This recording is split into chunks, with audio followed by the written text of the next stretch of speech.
line to Niger Republic. NNPC seeks review of Local Content Act. Nigeria auction bonds at lower yields after surprise raise cuts. This is Business Express reaching you from Abuja, Nigeria's capital. I am Leah Katung Babatunde, your guide.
The federal government has approved $1.9 billion for the construction of a rail line that will link Nigeria to Niger Republic.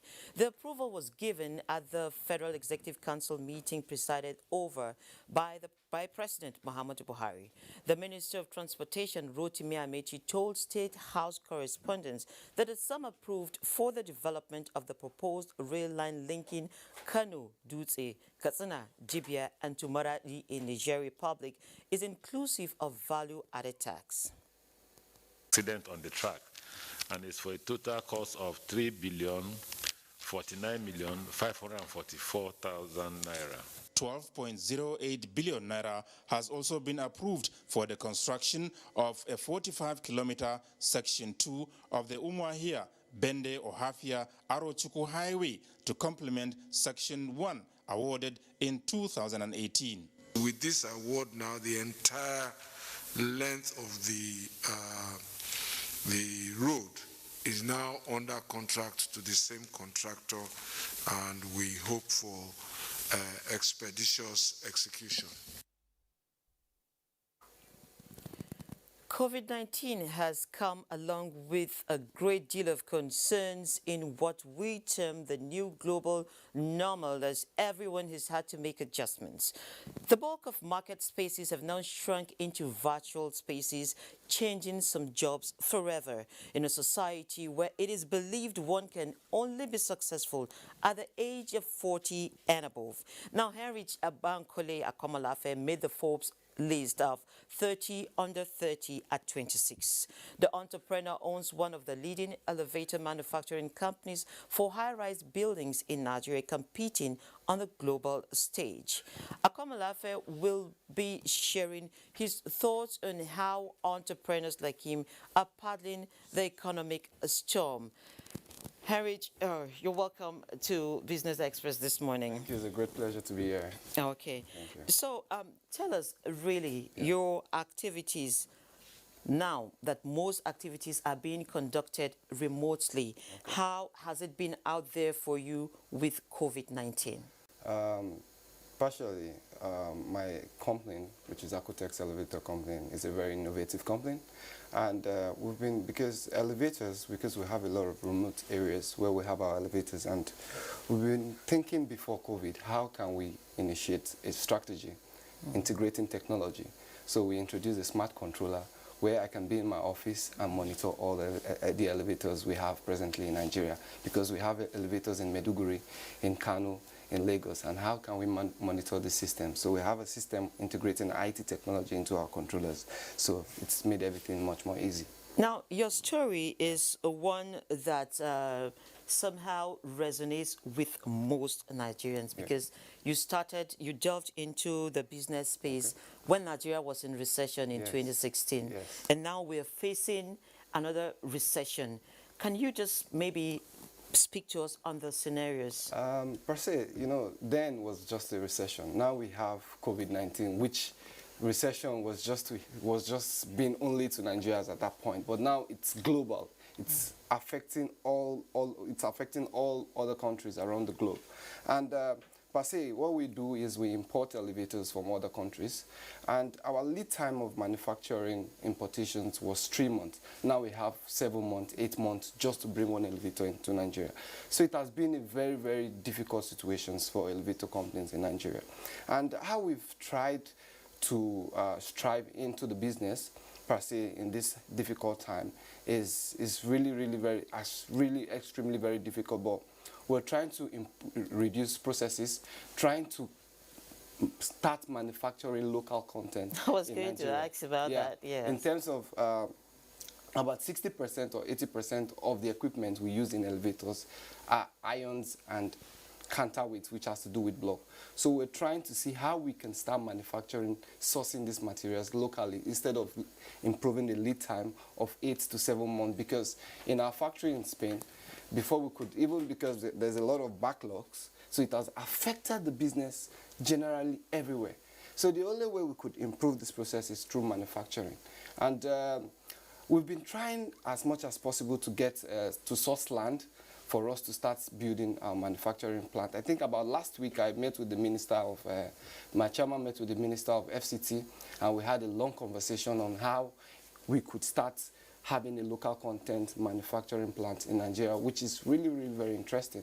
Okay, so what did you find as the general effect for young people like you, and what will be the survival strategy for young entrepreneurs in a time like this? Nigeria is one of the most populous countries in the world, and SMEs are the major drivers in terms of any economy in the world, and about 80% of the workloads are young people, and those are the people that drives the economy.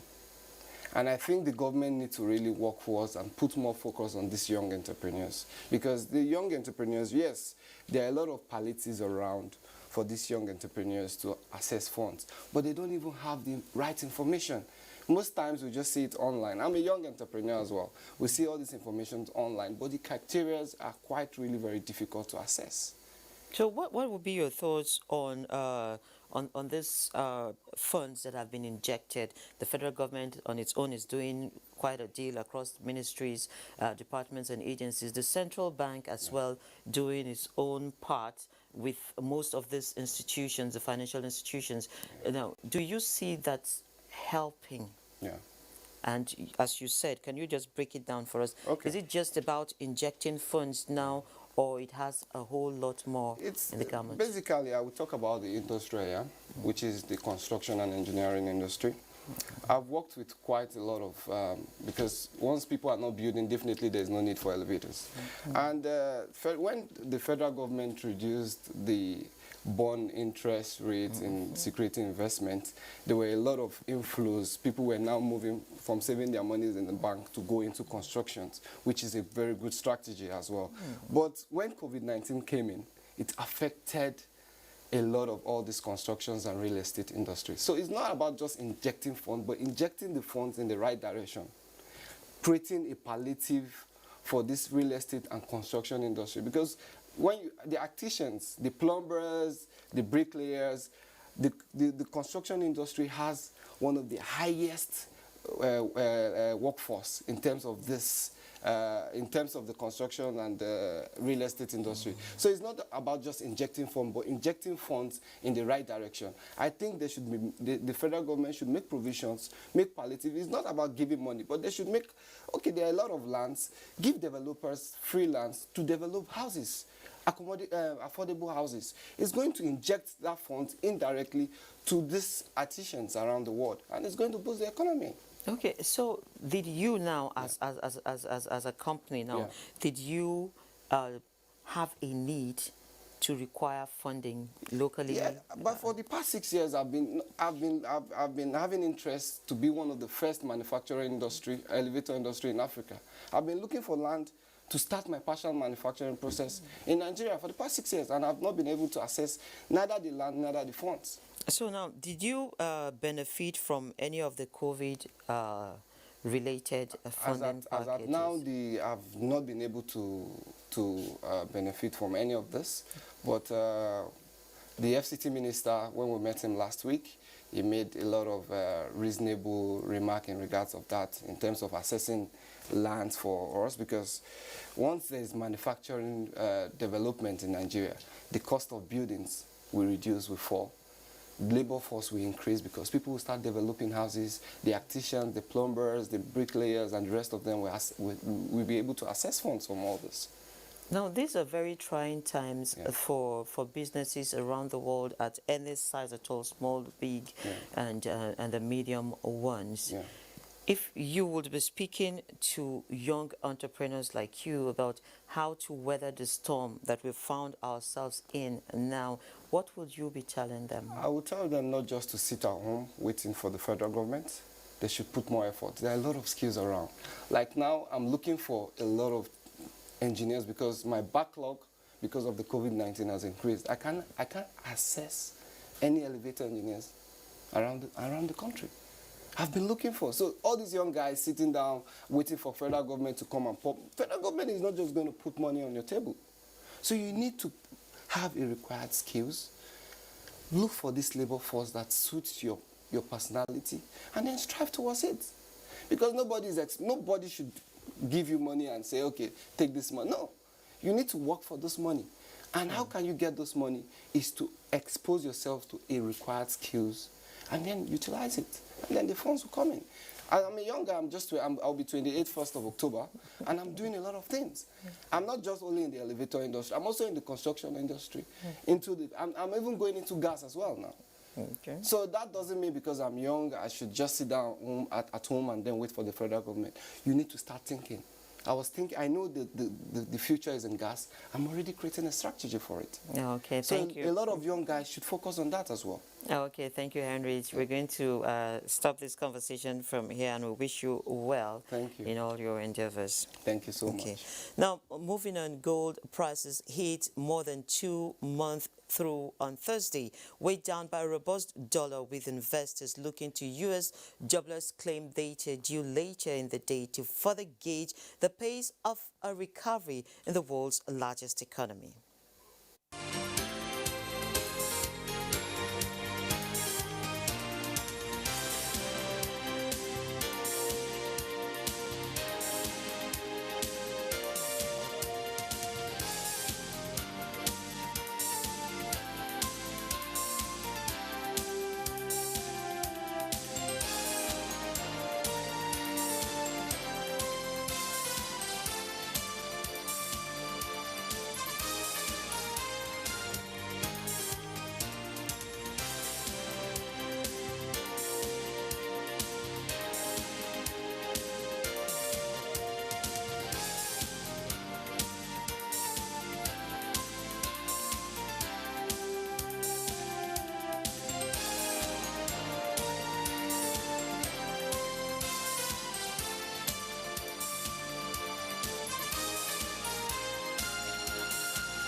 The Nigerian National Petroleum Corporation (NNPC) has called for a review of the Local Content Act to reflect current realities in the oil and gas industry.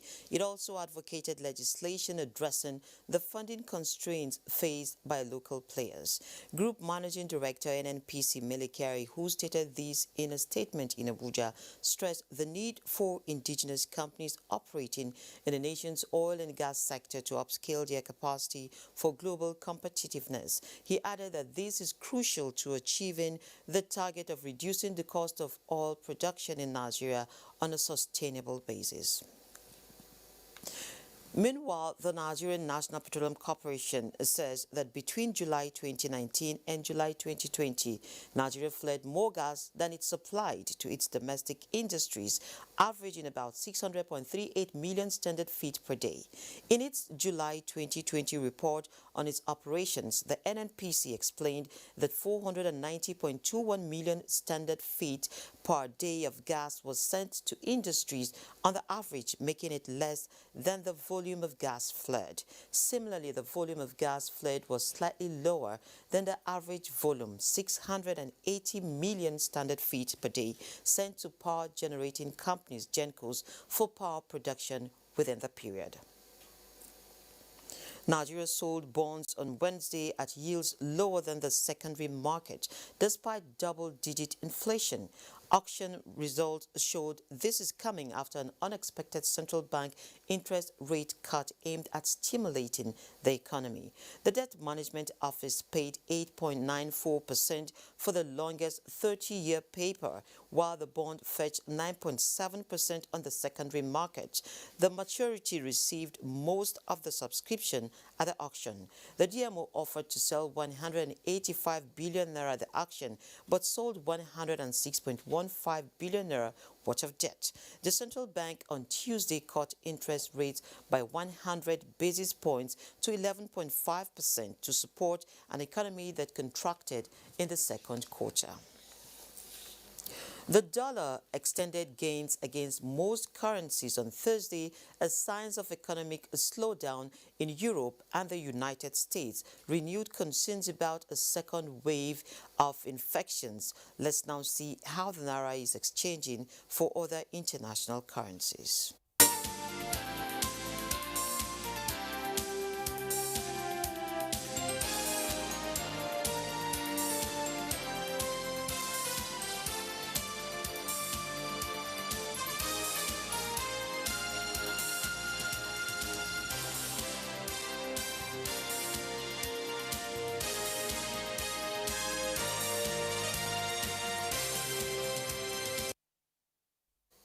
As economies brace up to meet up with the realities of emerging trends in information management and data collation, Nigeria is also towing same path as the Institute of Information Management and Nigerian National Accreditation System signed a Memorandum of Understanding on Information and Data Management for Economic Growth. Elizabeth Omori reports. Synergy between the organizations will facilitate business strategies and implement processes for efficient information management, as well as build qualified professionals to help implement and interpret data for documentation and digitization of processes for various sectors of the economy. Speaking to areas like training professionals, staffs of the government, ministries and agencies, training of even students on information management. Promoting professionalism, standard certification in different organizations in Nigeria and across the globe. As information remains one of the crucial components for development in critical sectors, they believe government must connect with the private sector on standardization of data and information to forestall some of the challenges confronting the nation. Now, stocks opened in Nigeria this morning on a very flat note, even after the market closed yesterday with marginal gains of 0.5%. And away from home in Asia Pacific, stocks traded lower on Thursday morning following overnight declines on Wall Street. Boss Day Abel takes it from here. Global market figures for 24th September resumed mixed as each continent is affected by various factors. Africa's stocks opened mixed in early trading, with South Africa's JSE Africa Top 40, Tunisia's Tunidex and Namibia's overall index resuming trade positive. Ghana's GSE Composite was marginally positive, while Nairobi's all shares started the day negative. European stocks withdrew Thursday as investors' hopes for economic recovery following the coronavirus pandemic falter amid a second wave of cases. In Asia, South Korean stocks dropped in Thursday trade as tensions on the Korean peninsula reignited. Other Asia Pacific markets also saw losses following an overnight drop on Wall Street. Hang Seng Index fell 1.84%, Shanghai Composite down 1.72%, and the Nikkei also fell 1.11%. Stocks in the United States as at this time of this report are yet to resume. Bosside Able, Business Express. A UK-based development finance institution, CDC Group, has finalized plans to invest $425 million as aid to 100 businesses and 38,000 jobs in Nigeria. This is sequel to its partnership with 40 investment funds such as Afrexim Bank and African Capital Alliance. The UK government-funded organization stated that all earnings from its investments are plowed back to improve the lives of millions of people in Africa and South Asia.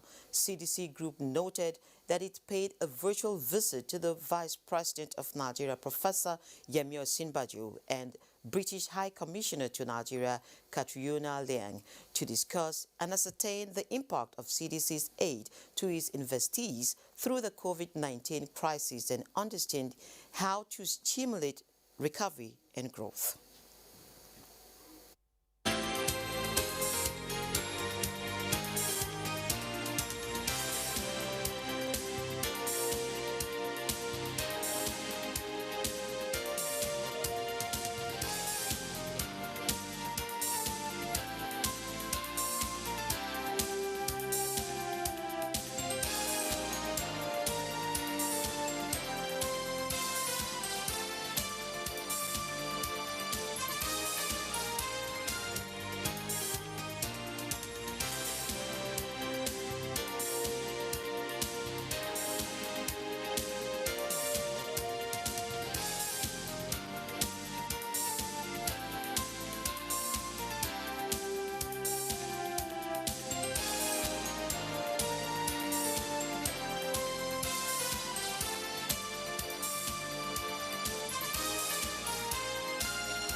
This is where we end this edition of Business Express. We value your feedback, so keep the comments, observations, and suggestions coming.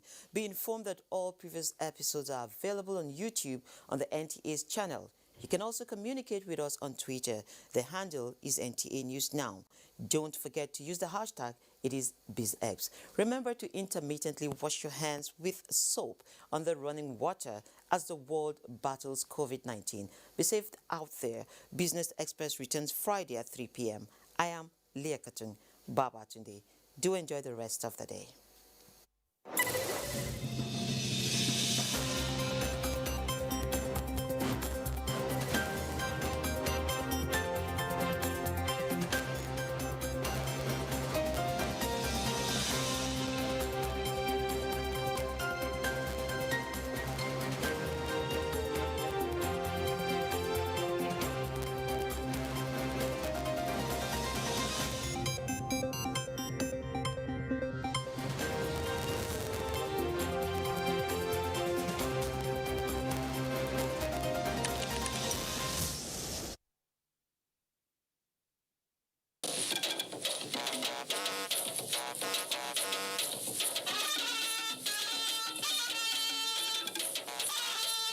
NTA News. When the news breaks, we mend it and present it without blemish. NTA News, authentic and authoritative.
My brother, my sister, papa, mama, and pikin. Corona, no big pass us. We go fight time, we go win. As long as we remember to always do the right thing. Wash your hands, love each other, we go win. Oh. Corona, na the virus, we dey worry human being. E no get Lego, but e dey waka from person to person. But we fit beat time, we fit stop time if we maintain good hygiene and practice social distancing. We go, we know. No shaking hands with your neighbor. Blow them a kiss from afar. Use soap and water to wage war. Let's show we are special, we're courageous, we are awesome human beings. We dey super, we get power, we can conquer anything. If we hear word and obey laws and exercise discipline. Wash your hands, love each other, we go, we know. If it be like say you know well, like it's something they do you. And you feel say, you believe say, you get to see it do you. And your body no grisogy, like it's something they do you. No let panic finish you, you go we know. Self-isolate for the sake of all the people that you love. Don't go around spreading rumors, 'cause fake news won't help anyone. You are special, you're courageous, you're a caged human being. You too much, oh, you get power, you can conquer anything. Only if you hear word and obey laws and exercise discipline. Wash your hands, love one another, we go, we know. My brother, my sister, papa, mama, and pikin. COVID-19, no big pass, we go fight and we go win. Just as long as we remember to always do the right thing. Wash your hands, love each other, we go, we know. You can follow us on all our social media platforms: Facebook at NTA Network News, Instagram at NTA Network, Twitter at NTA News Now, YouTube at NTA News Online, or visit www.nta.ng. For live streaming, visit www.nta.ng/live. Now, you can stay updated on the go, be it on your TV, iPhone, laptop, or iPad, or download the NTA mobile application from your Play Store or App Store. NTA, you can beat the rich.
Felt it is important that we come to Niger to sit with the officials of the ministry.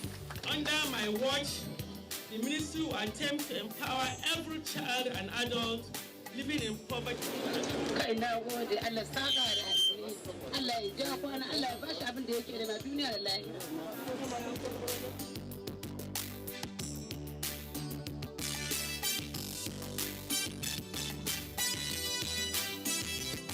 I left the crowd in the name of one way or the other for trusting. He is just one out of the estimated 27 million Nigerians living with different disabilities. He was lucky to get the minister's attention on this day, 3rd December 2019, and he obtained a promise. I left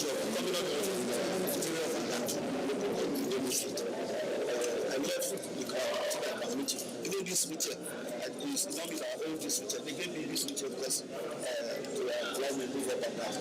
I don't know, ma'am. You have this. Where is the director of application? Make sure you do it. Okay. Please, I take care of yourself. So what's next?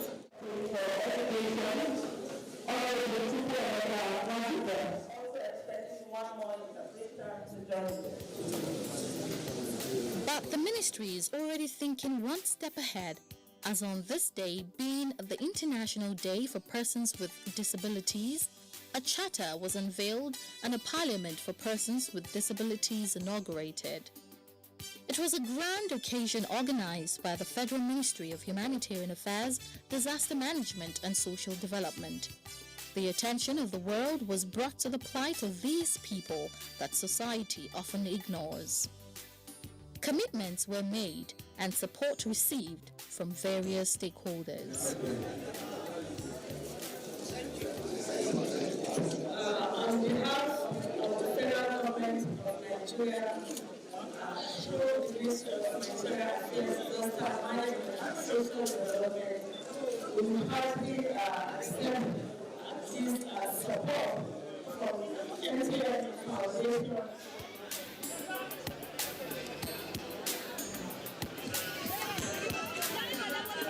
But it wasn't all talk. Karamajiji, a settlement for persons with disabilities, felt the ministry's commitment to their welfare firsthand. When the coronavirus pandemic struck, their safety and preservation was a priority to government.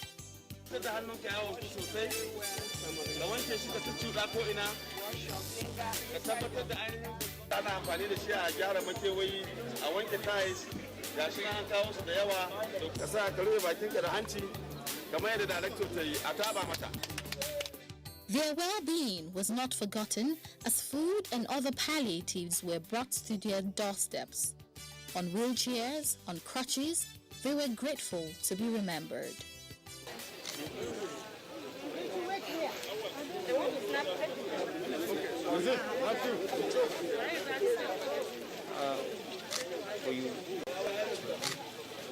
Yeah, we're very excited on what we have seen this morning. We thank the Honorable Minister Hajia Sadia of Humanitarian Affairs for including persons with disabilities on the list of beneficiaries of federal government palliatives. This is a good step. This is a very good thing, and we're proud of what federal government is doing.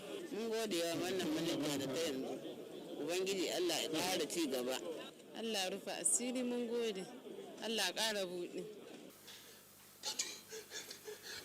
I don't know if anyone has told you. And I believe persons with disability will be willing to take it with an open heart. The social well-being and overall development and inclusion of this set of persons is very dear to the heart of the minister as she continues to dialogue with them, laying down policy frameworks to see that no person is left behind in this quest to lift the vulnerable out of poverty, definitely not persons without a voice. Persons living with disabilities, they are at the forefront of my agenda, really, because these are a very special group of people. These are people that do not need our pity because they are able people, there's ability and disability, to say. So all they need is our empathy and our support, and that is what I'm working on. I have an SA on disability who is visually impaired. I also have a lot of programs for persons with disability.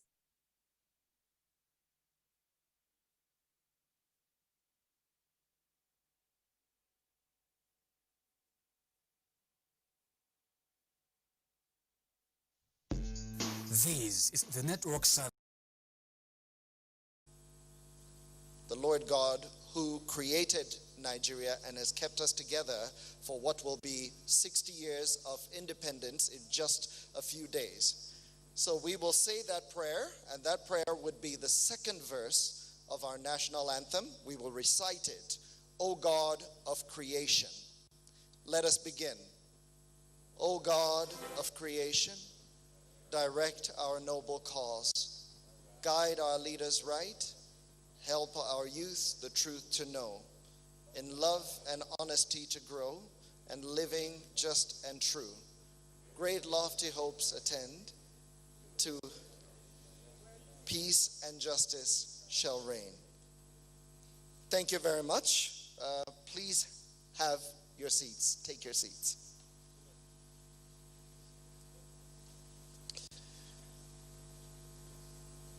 I would like to take the distinct honor, and I feel very honored, to welcome each and every one of you, including members of our high table, to the inauguration of the TED Fund Standing Committee of Research and Development, hosted by the Tertiary Education Trust Fund. And first of all, I would like to introduce myself so that you all know who you are listening to. My name is Stanley Bentu. I am a broadcaster who has worked in both radio and television, currently with 84 TV radio. And I will be sharing this responsibility, the responsibility of making sure that our event goes smoothly, with an honorable guest, who is Dr. Ahandi Iheme.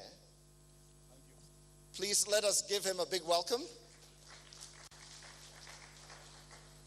Dr. Iheme will be telling us a little bit more about himself just after I do. But personally, I told you I am a broadcaster, but I'm not only a broadcaster, I am also of the generation that was still in the university when we had the first major ASU strike. And that was back in, I think it was 1992. And if you were a student at that time, you would realize that it was a nightmare for the next 5 to 6 years that followed. And I will share with you how I got affected. I went into the universities to study a 4-year course, but ended up spending 7 years. Throughout my years in university, I never had a single carryover. But I, instead of spending 4 years, spent 7. And that was as a result of a lot of strikes. And the bone of contention there was funding of our tertiary institutions. So it was a miracle when in the early 2000s, the Tertiary Education Trust Fund was established as an intervention agency to halt the rot in our tertiary institutions. At the time, infrastructure was the major challenge, and TED Fund stepped in. At the time, it was called Education Tax Fund, later Education Trust Fund. And I had the honor of meeting even the pioneer executive secretary and the director of communications at the time. And I am amazed at what has happened and what they have achieved since then. Now, the current executive secretary, Professor Elias Bogoro, has initiated a change that will add to the success of TED Fund. Why do I say add? Because TED Fund has been a roaring success right from its inception. You will struggle to find any TED Fund project that has not reached conclusion, which is in direct contrast to a lot of what we see in our greater Nigerian society, and I believe TED Fund deserves a big round of applause for that. So Professor Bogoro said, let us take this record of achievement and initiate something new. Let us look at content. Let us look at research and development and reposition our country so that it becomes a bastion of the knowledge economy for developing countries of the world. And in doing that, one of the things that was conceptualized was the Standing Committee on Research and Development. And this is the reason why we're here. It is a first step in what would be a paradigm shift for our nation. So without further ado, I would like to introduce the members of our high table, the people who will be leading us here. Not all of them are present at the moment, but even as they come along, we will recognize them. The first person I would like to introduce is the Honorable Minister of the Federal Ministry of Education, Malam Adamu, who is here ably represented by the Honorable Minister of State for Education, Honorable Emeka Nwajuba. Let's give him a big round of applause. Chukwu Emeka Nwajuba. Let us give him a big round of applause. Honorable Minister, you're very much welcome. We also have the Permanent Secretary, Federal Ministry of Education, Architect Sonny Echono.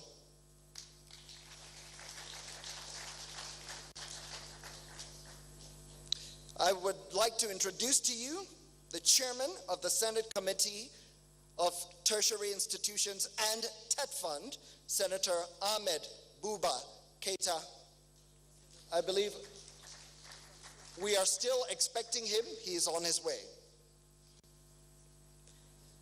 We also have the Chairman, House Committee on Tertiary Education and Services, Honorable Amina Suleiman Goro. Aminu Suleiman Goro. On his way, but let's give him a big round of applause. As soon as he comes in, we'll recognize him again. We would like to recognize the presence of Honorable Ikenna Elezianya.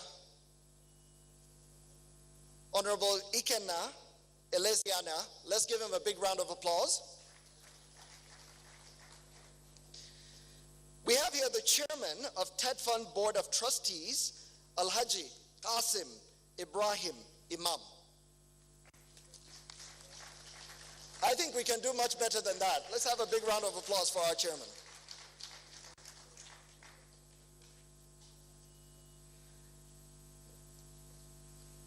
We would also like to recognize the Executive Secretary of TED Fund, Professor Suleiman Elias Bogoro.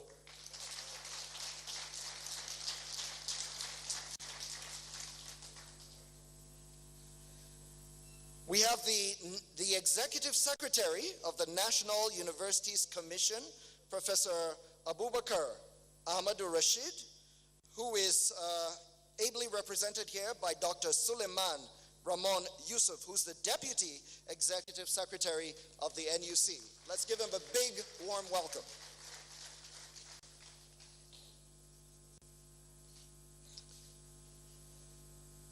And then we have the Chairman of the TED Fund R&D Standing Committee. That's the Emeritus Professor N.M. Gadzama.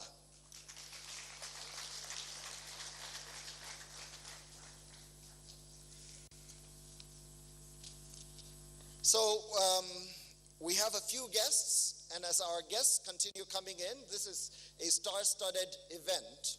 And as our guests come in, we will continue to recognize them. But at this point, we would like to open with our first item, if you look at your programs, which is a PowerPoint presentation on the role of research and development to our economy. So, ladies and gentlemen, let us welcome Dr. Bako to tell us more about what we're about to see. Let's give Dr. Bako a warm welcome.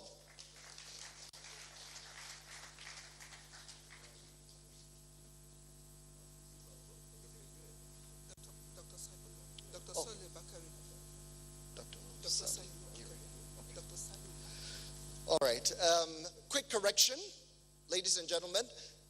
The first word we'll have to introduce the first presentation is from the Director of Research and Development and Centers of Excellence of PET Fund, Dr.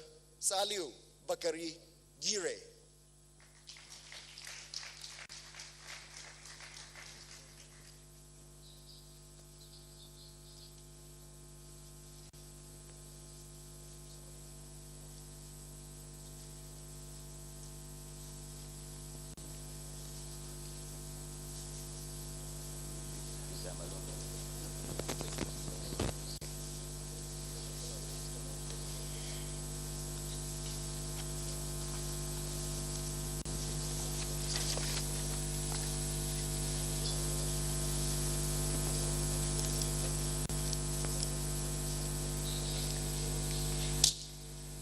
The Honorable Minister of Education, Malam Adam, ably represented by the Honorable Minister of State for Education, Dr. Honorable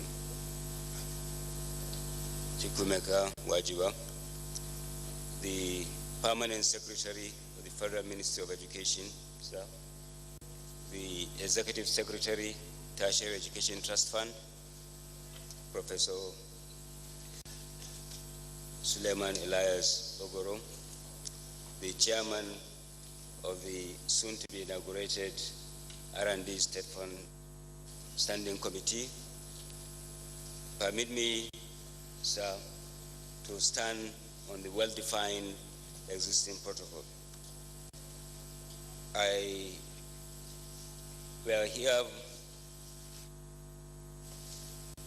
are going to just show a teaser of the role of R&D in knowledge economy. Definitely, I am not in a better standing to speak to these eminent personalities who are, in their own right, are all experts in R&D. But mine is just to give a very, very brief presentation on what R&D can do and has been doing for development of nations. I don't know who's handling the job. What is knowledge economy? Because we've been talking about knowledge economy. Simply put, in a layman's perspective, knowledge economy is what you know is more important than what you have. In other words, it's the knowledge that determines the value of even what you have. And this is what the world is doing. It's not about natural resources, it's about harnessing of natural resources. Knowledge economy is a system of consumption and production that is based on intellectual capital. In particular, it refers to the ability to capitalize on scientific discoveries and basic and applied research. This has come to represent a large component of all economic activity in most developed countries. We will understand this better if we go to the next slide, where we attempt to have a graphic understanding of knowledge economy. In knowledge economy, intangible capital is the new driver. In other words, what you know versus what you have. A typical example is We have cocoa, and we produce cocoa, but Switzerland has chocolates. And the amount of money we spend to import chocolate is much more than the amount of money we get by exporting cocoa to Brazil. So is the knowledge that we have, or let me say that Brazil and other developed countries has, in transforming cocoa into chocolate that actually drives the economy. Same here, the issue of crude oil versus petroleum products. Many countries have crude oil and they are potentially rich, and they remain potentially rich.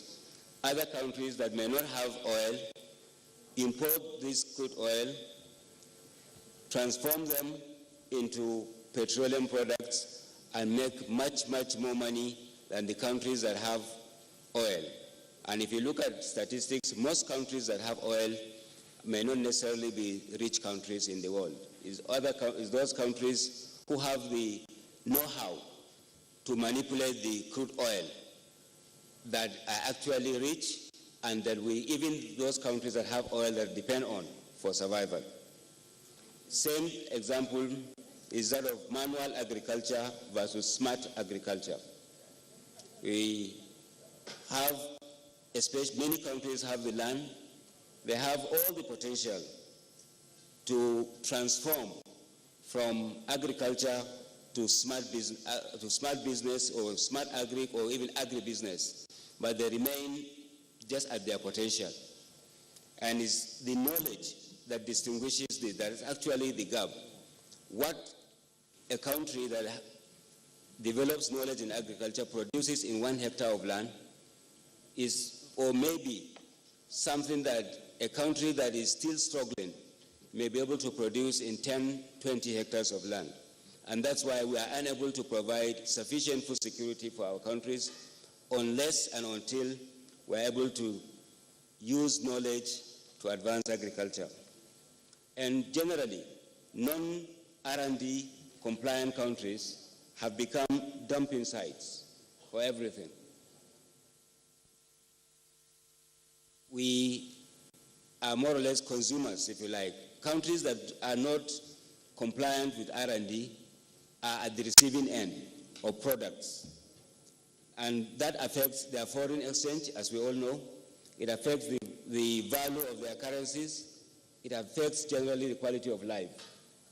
So for us to move forward, every country that really wants to move out of poverty and wants to be counted as one of the developed countries and nations, we must invest in R&D, and we must transform our economy into knowledge economy.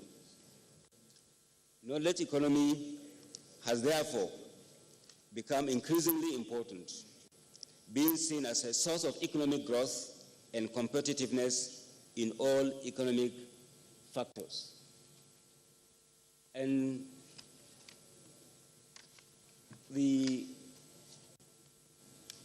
all know that innovation drives economic growth, but what fuels innovation is actually innovative research. Innovative research and its subsequent commercialization, that's R&D, is the driver that moves and nurture the engine of economic growth. The R&D generated by higher education in particular, and in particular universities, has contributed to the rise and expansion of the world knowledge economy. As we will see later, the United States of America is the leader in this, and this largely because of the quality of the universities in the United States. And that's when you talk about innovation, innovation is a product of research in most cases, if not in all cases. And universities have the primary responsibility of carrying out cutting-edge research to drive the economy. If we go, we can see that figure. Okay. An example, we have Stanford University in the United States. The university's faculty and alumni have founded major tech companies, including Google, Hewlett-Packard, and Cisco Systems. A 2012 study by the university estimated that companies formed by Stanford entrepreneurs generate so much revenue that if they formed an independent nation, it will rank among the 10 largest economies in the world, just one university in the United States. MIT, also in the United States, has produced 90 Nobel laureates, 59 National Medal of Science winners, 75 MacArthur Fellows, and a study conducted by the university suggested that 30,000 such companies were active in 2014, employing 4.6 million people and producing annual revenue of $1.9 trillion. That's just companies emanating from MIT alone.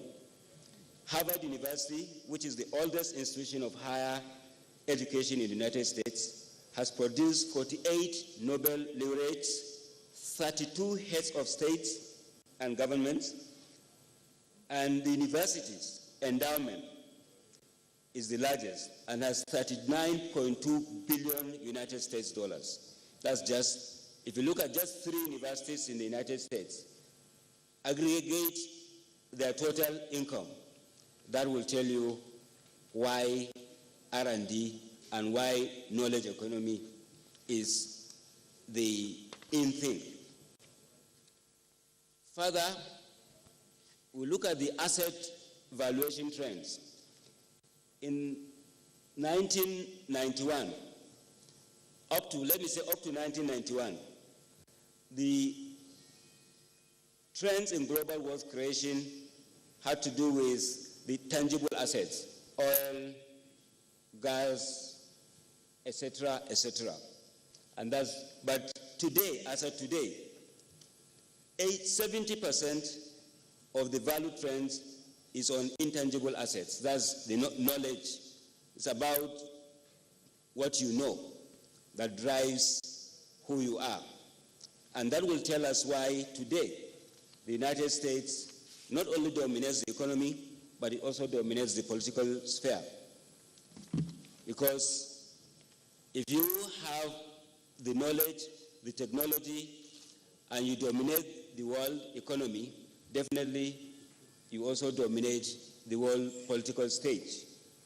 We will see that more glaringly where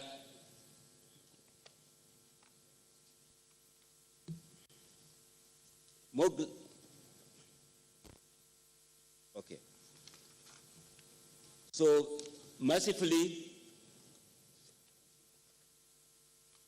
the government of His Excellency Muhammadu Buhari has recognized that for us to move as a nation, we must take concrete steps to correct the neglect of research. He has said it in 2015, and I quote, that my administration will take concrete actions to correct the neglect of research, science and technology by past governments. My administration will dedicate more resources and energy to the sector because no country could make progress without serious commitment to the development of science and technology. And this has been taken very seriously by the Federal Ministry of Education, and through the TED Fund, the government has increased its allocation for applied research, particularly the National Research Fund, from 3 billion naira for 10 years to 5 billion naira in 2019 and 7.5 billion naira additionally in 2020. In addition, the Federal Ministry of Education, through TED Fund, has also increased the institution-based research allocation to 12.5 billion naira in just 2 years, from what it used to be 2 billion or 3 billion naira. And culminating into all this is what we are witnessing today. That is the inauguration of this all-important standing committee on R&D to drive knowledge economy for Nigeria. Mr. The Honorable Minister of State, sir, the Permanent Secretary, my Executive Secretary, sir, may I thank you for giving me the opportunity to make this presentation. Thank you very much, sir. Yes, sir.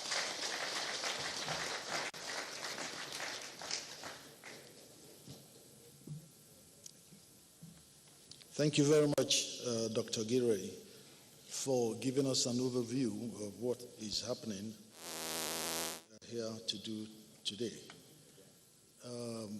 My name is Andy Iheme. I work with the Abubakar Tafawa Balewa University as the Director of Public Relations, and my legs are already getting wobbly because of the caliber of people I see here this morning.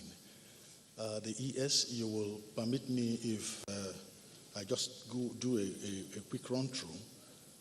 We have here seated with us this morning the Chairman of the Research, Development and Standing Committee of TET Fund, in the person of Emeritus Professor N.M. Gadzama, FAC. Please, let's put our hands together.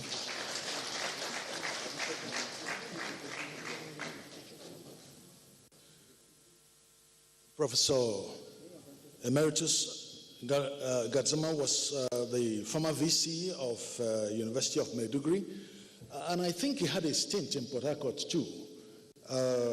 Gadzama is known to be a tranquilizer wherever there is trouble, and I would like you to appreciate him for that. Let's put our hands together. We also have in our midst as one of the three vice chairmen, in the person of Engineer Mansour Ahmed, is the president of the Manufacturers Association of Nigeria.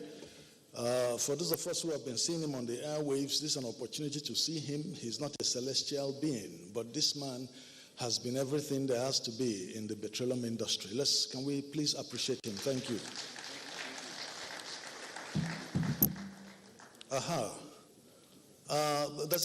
There's a professor here who has, he is getting close to the octogenarian group. I remember him very much when he was in Zaria. I think he made lecturing a glamorous job. And I would like to appreciate Professor Dekunle, the criminologist. He was a very young... You are on to the live telecast of the Nigerian Television Authority, NTA, reaching you live from the Trascorp Hilton here in Abuja. The program is Tertiary Education Trust Fund at the inauguration of the Standing Committee on Research and Development. Thank you so much for joining the telecast. I am Rashida Mustafa. He was the former director of the Nigerian Economic Summit Group. It's nice to have these people. At a point, some of us were thinking they don't belong to this planet. But it's nice to have you here, sir.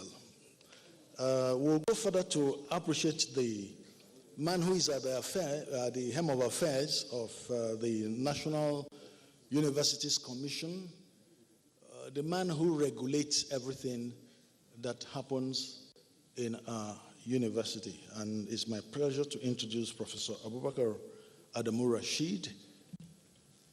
He's in the house. Okay, please, he's represented. Please, let's appreciate him. Thank you for coming. I would now like my brother Bentu to do a bit of the introduction. Is Bentu around?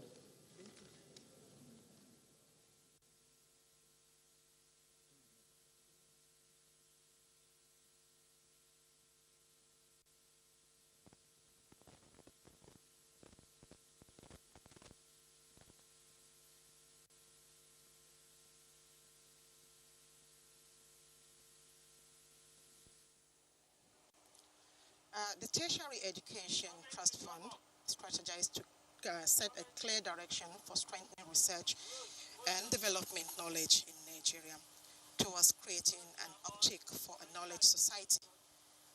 The strategy is to promote the building of research capability and quality of research, as well as more effective linkages with businesses and other external stakeholders. and greater alignment with national goals and development. It's just a bit of house cleaning. The Deputy Executive Secretary, who is representing his ES, please can you come forward and make your remarks? Thank you very much. Let's encourage him. Thank you.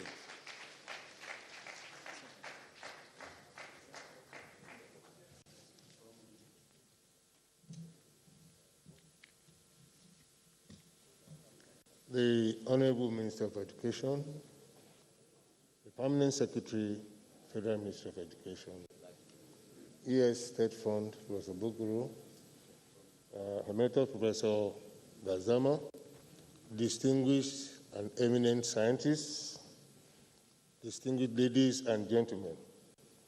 Let me quickly apologize on behalf of my boss, the Executive Secretary of the National Universities Commission, Professor Abubakar Adamu Rashid, who, despite his earlier plans to be here, had to contend with an emergency situation this morning, hence his unavoidable absence.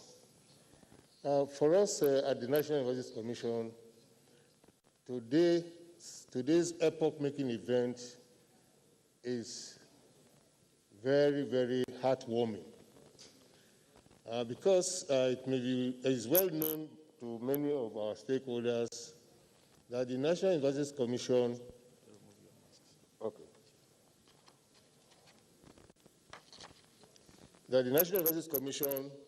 in consultation with various stakeholders, has articulated a blueprint for the rapid revitalization of university education in Nigeria. And of course, this blueprint captures in great detail most of the challenges in the Nigerian university system, and also has gone ahead to articulate the roadmap towards mitigating some of these challenges. Now, a critical approach to the articulation and actualization of this blueprint, which of course has the overarching objective of repositioning Nigerian universities to enable them contribute more meaningfully to national socio-economic and technological development.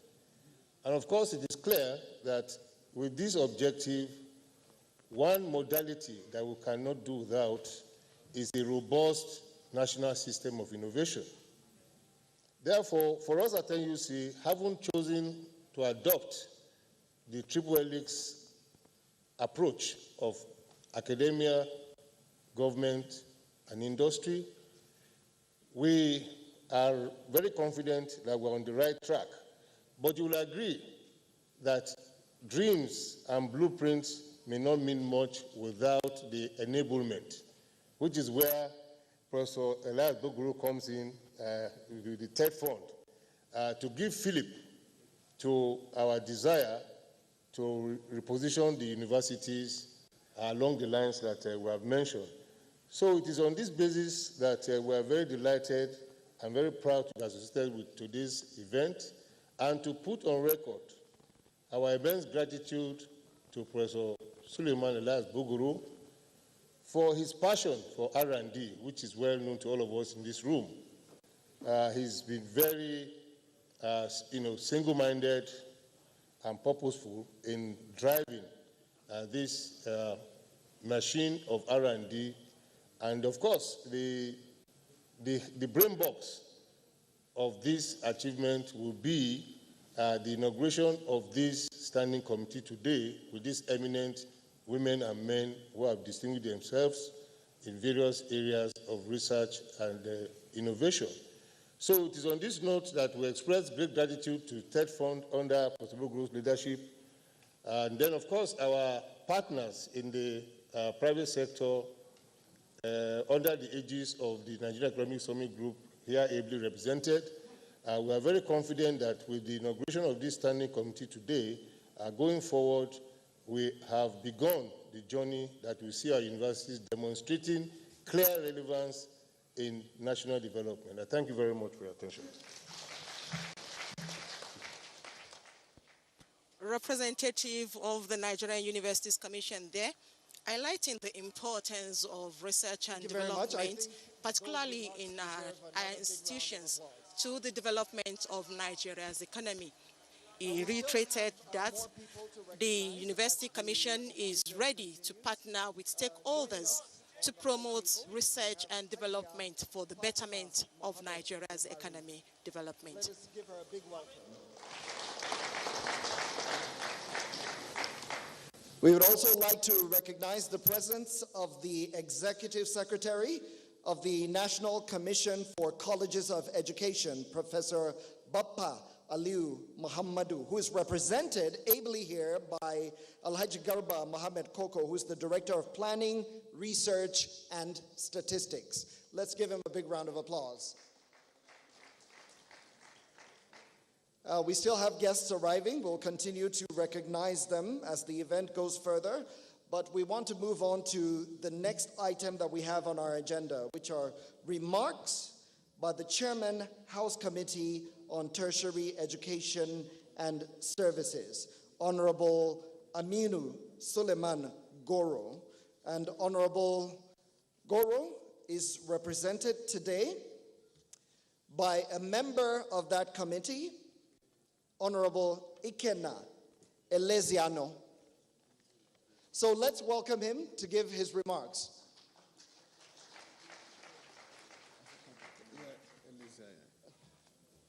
Thank you very much. My chairman is unavailably absent today, and I'm here to represent him. The Honorable Minister of Education, Malam Adamu, ably represented here today by the Minister of State, Honorable Emeka Wajuba, the Chairman and members of the Board of Trustees of Test Fund, the head of tertiary institution and other invited guests, members of the press, and all protocol duly observed. On behalf of the members of the House Committee on Tertiary Education and Test Fund and the entire House of Representatives, it is a great honor and privilege to be part of this very important and historic occasion of the inauguration of the Tertiary Education Trust Fund Standing Committee on Research and Development, R&D. I am particularly happy because the setting up of this committee to handle research and development at this period is timely and apt, as it will not only lead to the emergence of new way of doing government business through the transfer of knowledge across national and international corporate networks, but will go a long way in opening window of opportunities, of identifying and preferring lasting solutions to the myriad of protracted challenges, enabling positive changes in the different sectors of our economy, most especially the education sector, which is the first step of learning in all human endeavor. It is on record that research is the gateway to any innovation or discovery leading to meaningful growth and development. However, it is sad that while countries like United States, China, Japan, Korea, and most others have been investing half of their fortunes in research and development, we seem to give less attention in that direction, which may explain the present state of our education sector and the economy as a whole. However, this new development has rekindled the hope and aspiration of our vision and mission as a country to join the rest of the world in research activities. I have therefore no doubt in my mind that what we are gathered to witness today is a step in the right direction. I am not surprised when I receive an invitation to participate at this occasion, knowing fully the capacity, personality, commitment, and the selflessness, skillfulness, and experience of Professor Suleiman Bogoro. An academician, a leader of the think tank for translating research into innovation strategies, evidence for policy and national development created by the University of Ibadan Research Foundation, a pioneer that championed the creation of the Department of Research and Development in Test Fund in his first tenure. In his second reassignment, the Executive Secretary of Test Fund is moving further to expand the scope, research and development to a higher level for better results. Let me congratulate and commend the Board of Trustees, the Executive Secretary, the management of Test Fund for this uncommon feat, being executed today under the able and exemplary leadership of the Honorable Minister of Education, Malam Adamu, for this passion, patriotism, and commitment to education, which could not have been possible without the visionary supervision.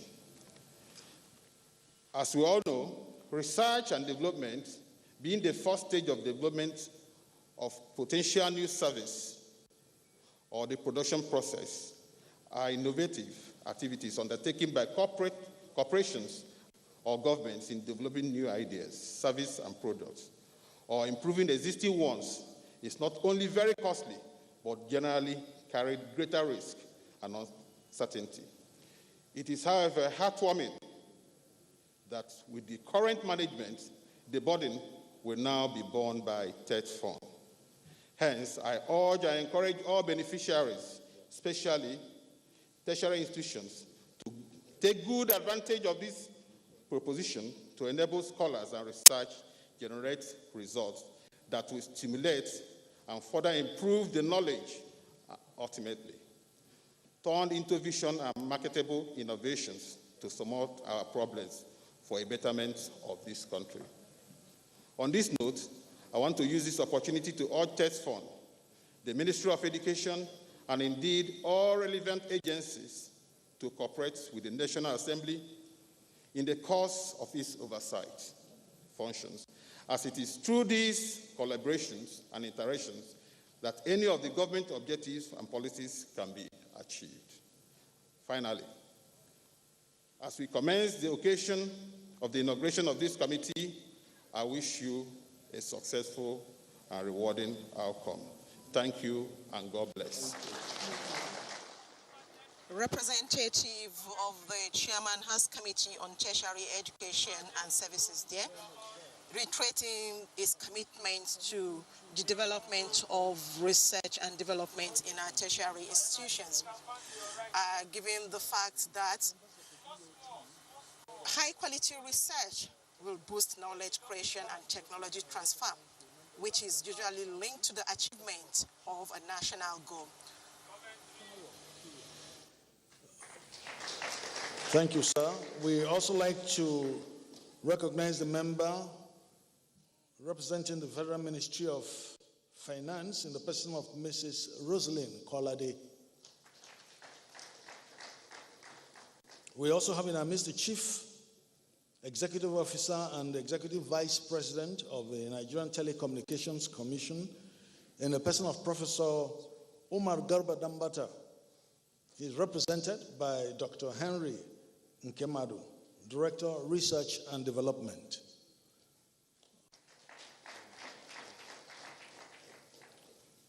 We have the CEO of the Nigerian Economic Summit Group here present in the person of Mr. Laoye Jayeba. Please, Jayeba, please forgive me. I think it's worth mentioning that even though Mr. President is not able to join us here, President of the Federal Republic of Nigeria, we have a representative. It is worthy of mentions to know that universities in Nigeria contain some of the best brains in the country. They are a wonderful local and national asset. Universities, therefore, must take leadership role in the pursuit of an innovative and highly skilled economy. They are to bridge, they are also bridges between businesses and knowledge that make a difference to the successes of a nation. We were to have a speech, a presentation from the Senate Committee on Tertiary Education and TED Fund, but I think he's still on his way. So we will move on to the next, and I would like to invite my brother Stanley Bentu to take the stand.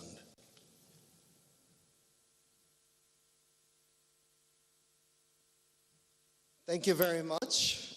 We've reached a very critical aspect of our event today. But before we move on to that, very quickly, I would just like to recognize, and as we recognize you, if you could just stand up and give us a wave, from the Director General of the National Institute for Pharmaceutical Research and Development, Dr. Obi Peter Adigwe.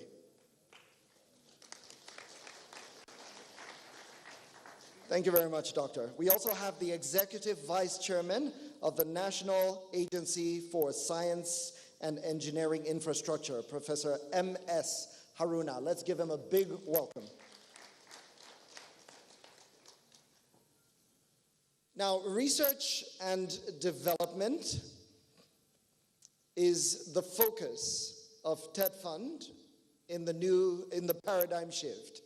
But right now, just in case some of us may be feeling a little bit stretched, we have gone through lockdown, which has kept us static for a long time.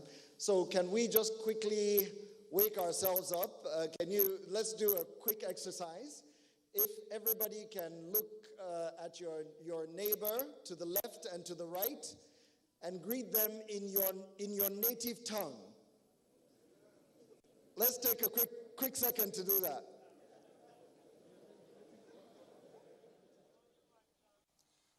The event for today, that is the inauguration of Standing Committee on Research and Development, is to ensure a robust research and development in our tertiary institution.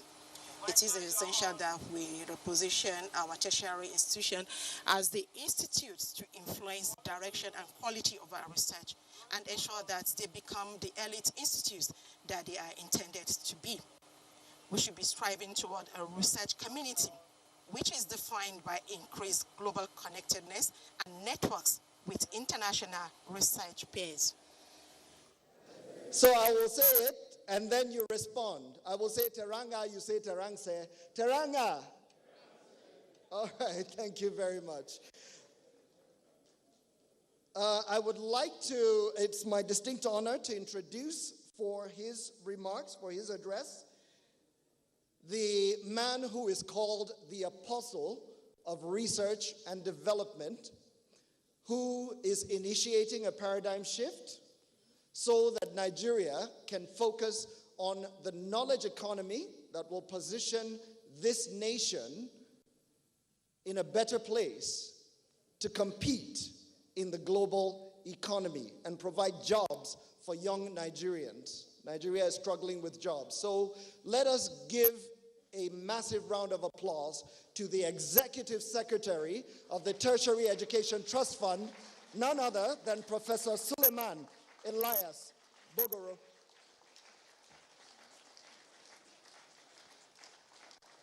Let's continue clapping for him until he reaches here.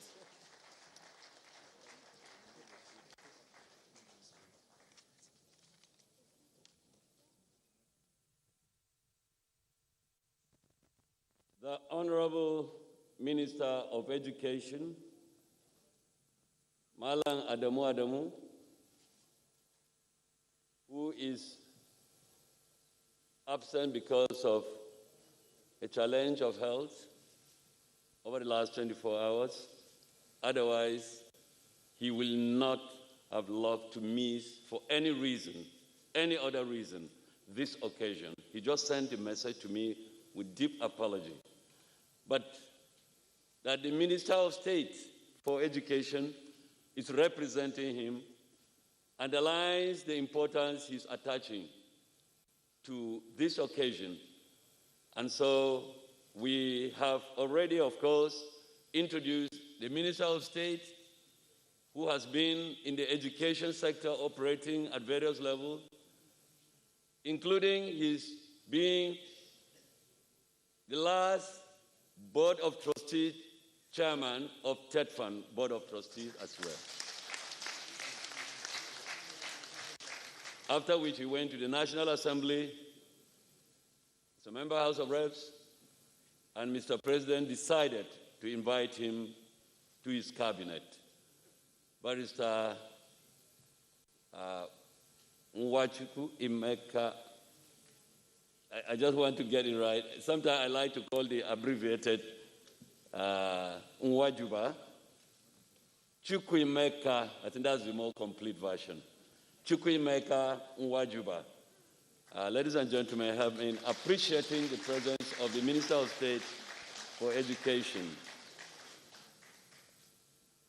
Of course, we also have on the high table the Permanent Secretary of the Ministry of Education,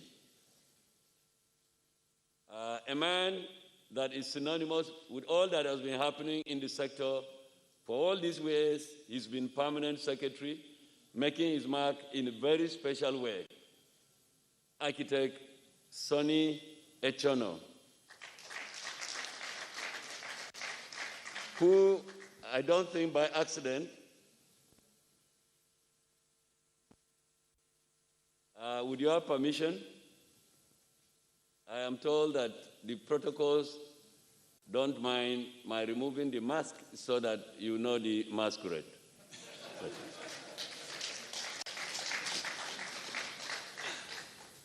Architect Sonny Echono is an accomplished architect, but beyond that, he was early in the year elected and inaugurated President, Nigeria Institute of Architects of Nigeria.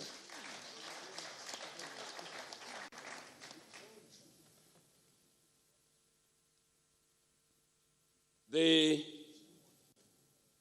chairman of the TETFund R&D Standing Committee and a former Vice Chancellor of the Universities of Port Harcourt and Maiduguri, a renowned scientist and biotechnologist, Professor N.M. Gadzama.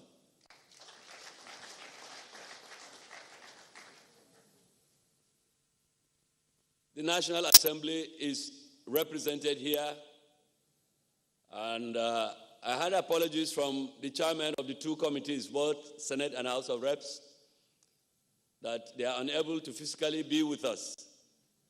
But we just received the very informed address of the chairman, House Committee on Tertiary Education and Services, Right Honorable Aminu Suleiman.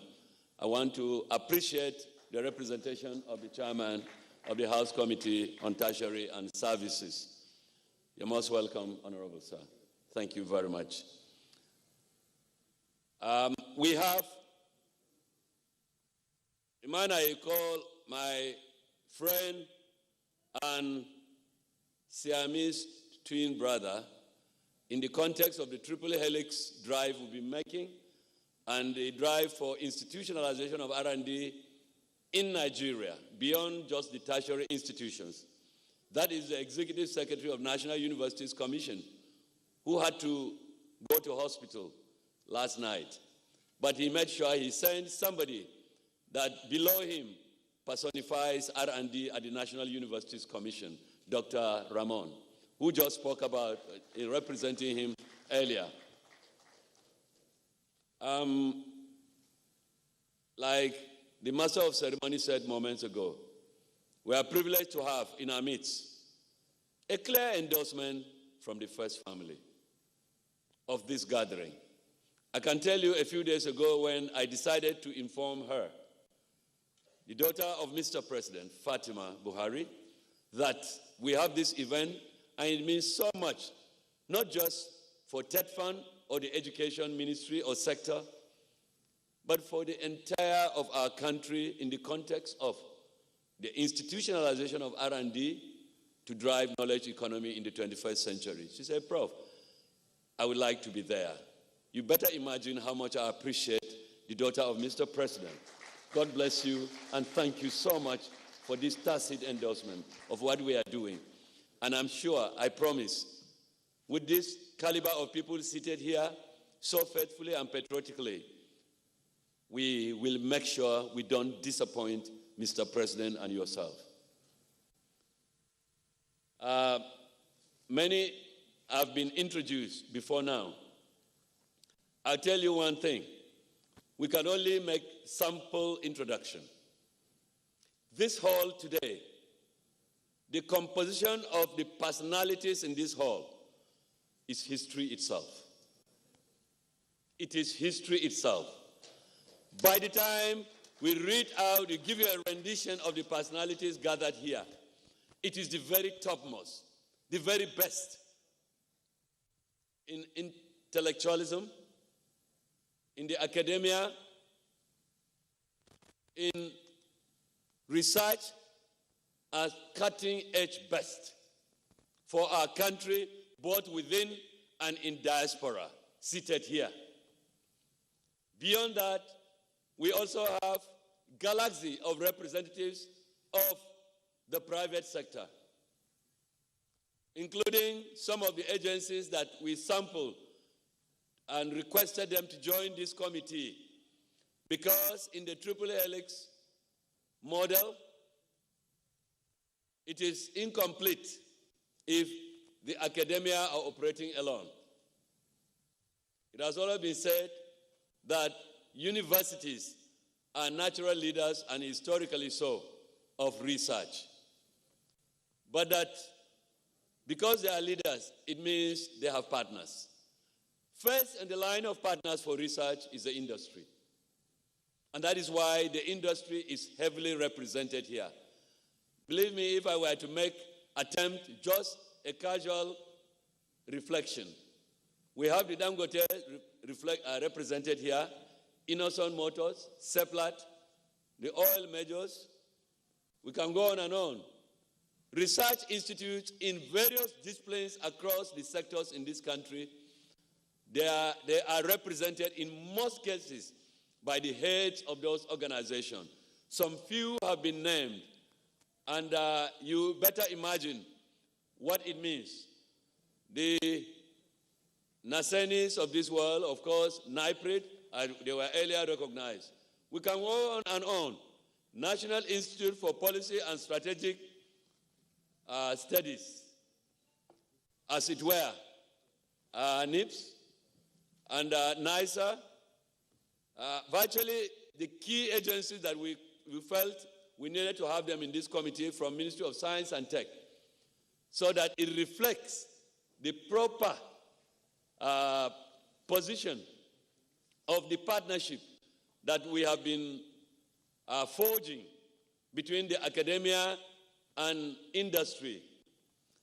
By the way, let me apologize that although the chairman of the Board of Trustees of TED Fund, Alhaji Kashim Ibrahim Imam, is not physically present because he's been indisposed recently, but he has sent his address, and it is to be read by a member, one of the members of the Board of Trustees. And I think Dr. Clever, board member representing South-South. I think I saw you coming earlier, Dr. Clever. Oh, right here in front. Thank you for coming to represent the chairman. And I know you've been given his address, and you will do so. Distinguished members of the committee, I say one thing for us in the academia.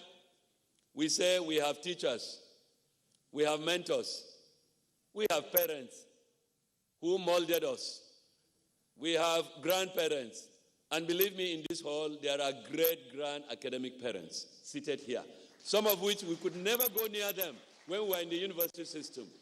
You will get to mention a few of them. The chairman operates with the leadership of the committee, anchored by 3 vice chairmen. and I know one or two have been mentioned. Let me say this in recognition of the role of the industry.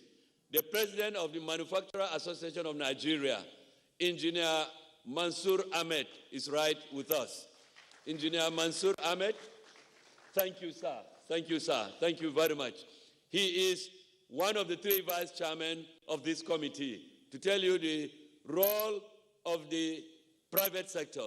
We also have the representative of the academia, the very respected scientist, a man with so many laurels I cannot attempt to call, Professor Anya Oko Anya. In his mid-80s, he's with us here physically. Thank you so much, sir. The man that was introduced, that defined fast in Abu Zaria those days, and is in government, a member of the board of PACAC, Presidential Advisory Committee on Anti-Corruption. The one and only Professor of Criminology, Professor Odekunle, Femi Odekunle. Let me proceed with the address for the purpose of ensuring we do not go beyond the time allocated. Today we are standing on the threshold of history as we are all gathered to witness what I consider the first step in our journey and quest to join the Committee of Knowledge Economies of the world. It is therefore with a heart full of joy and a sense of fulfillment that I welcome the Honorable Minister of Education and all the distinguished and illustrious sons and daughters of Nigeria that have honored our invitation to grace this occasion. You are welcome. The primary purpose of our gathering here today is to officially inaugurate the Research and Development Standing Committee approved by TETFund Board of Trustees to redefine our focus and drive a paradigm shift in our R&D enterprise. For far too long, there has been a palpable and worrisome disconnect between the academia and industry, such that research in our tertiary institution had become merely a tool to climb the academic ladder. For industry, it was more convenient to shop for innovations and the results of research findings in other climes outside the shores of Africa. This unpatriotic and unproductive orientation offends one of the United Nations Sustainable Development Goals, which identifies traditional and indigenous people at the center of development. It must be acknowledged that the administration of President Muhammadu Buhari has taken many significant initiatives in providing a framework for the development of science and technology by mainstreaming it into our national development strategies. That is the way to go, because the level of investment by governments in the innovative research and development, as well as education, determines the global competitiveness of their economies. Let me therefore express my deep appreciation to the President of the Federal Republic because of his leadership foresightness, as exemplified in the new development plan of his administration. On September 10, 2020, at the inauguration of the National Steering Committee to oversee the development of the Nigeria Agenda 2050 and medium-term National Development Plan, which succeeds Vision 2020 and the Economic Recovery and Growth Plan 2017 to 2020, Mr. President stated that the main objective of the new plan of the federal government led by him are to lift 100 million Nigerians from poverty to the next 10 years, in the next 10 years, following World Bank's projection that Nigeria will become the third most populous country in the world by 2050, with over 400 million people. According to him, the Chinese development plans, which he said had brought no fewer than 700 million people out of poverty in the last 40 years, is a good example for us to copy. He added that China's development agenda only suffered a setback in the first quarter of this year as a result of COVID-19 outbreak. He added, COVID-19 pandemic, which has created economic crisis for both Nigeria and the entire world, also has its inherent opportunities, which he said presented the country with a platform to think and chart the path of progress. With 26 working groups and a national steering committee, the core driver of the new agenda going forward is quality education that will facilitate the achievement of the set deliverables within the time frame. At the core of global evolution of educational advancement, especially content component of educational packages, is R&D. No nation in the world has attained greatness without sound and qualitative education, with R&D playing the central developmental pivotal for sustainable development. Impact of COVID-19 pandemic on world economy manifested in Nigeria with devastating effects of slowing economic activities. Severity of COVID-19 impact on Nigerian economy recorded overall growth contraction in GDP growth rate of -6 to 10% by the second quarter of this year. During this period, only the agriculture sector recorded positive growth rate at 1.58% in real terms, while the industries and services posted massive contraction of -12.05% and -6.78% growth rate respectively. Similarly, I wish to use this opportunity to thank the Honorable Minister of Education, Malam Adamu, for giving me a blanket check, literally, after he recommended my historic reinstatement by the President January last year as ES of TETFund. He told me to do anything that I am convinced is right and good for Nigeria, provided it does not breach our laws. With new impetus, I proceeded to work in harmonious closeness with the TETFund Board of Trustees, and to the credit of the BOT, they have given me all the support I have needed and I requested them to bring us to this event. Permit me do something very unique. May I request members of the Board of Trustees of TETFund that are present to rise for recognition.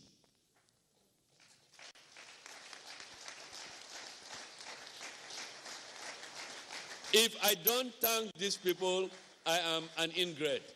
Believe me, there is hardly anything that I recall since I came that I proposed to them to support me and my management that they turned down. Thank you so much. God bless you.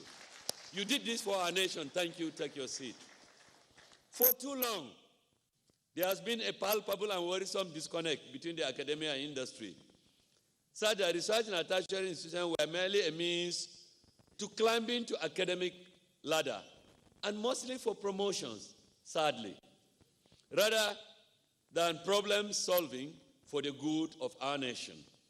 For the industry, well, like I've always said, indeed, it has been said that the academic community in Nigeria has erroneously been clapping with one hand.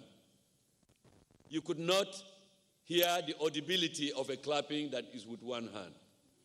For the industry, it was more convenient to shop for innovation and the results of research findings in climb outside the shores of Nigeria, since the academia had developed thick walls and created artificial valleys that prevent the industry to leverage research outputs in our tertiary institution, coupled with the mutual distrust between the academia and industry. Very sadly, as it has been, but God willing, after today, would have all changed. That's why we have Engineer Mansour leading the industrial district at the leadership of this important committee.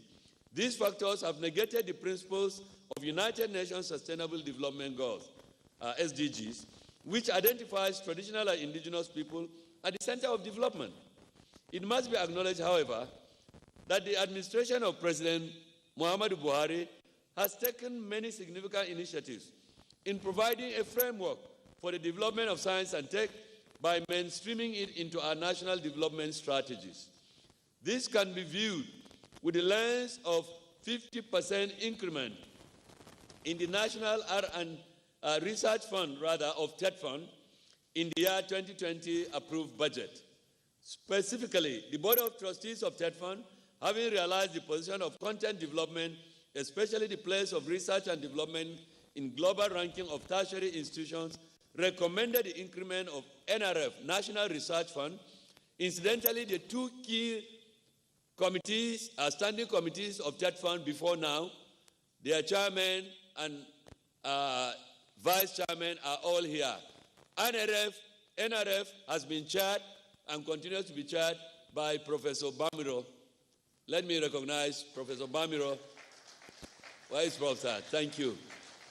A former Vice Chancellor of University of Ibadan and a profound engineer and, of course, professor for that.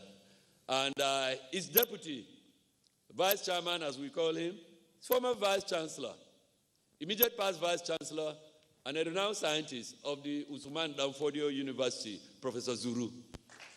Thank you, sir.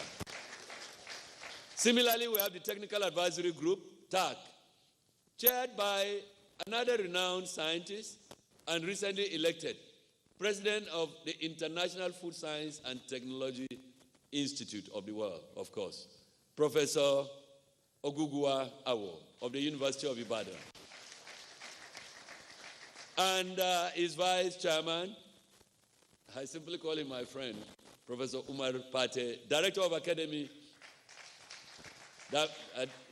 Director, Bayero University, Kano, and a professor of communication. I want to say mass comm specifically. The Board of Trustees, having realized the position of content development, especially the place of R&D, increased NRF fund from initially original 3 billion seed fund for nearly 8 years to 5 billion naira in 2019. And this year, I was happy when my Director of R&D and Centers of Excellence mentioned it, that Mr. President, after the Board of Trustees recommended to him through the Honorable Minister of Education, approved unprecedented 7.5 billion for NRF research grant for TED Fund.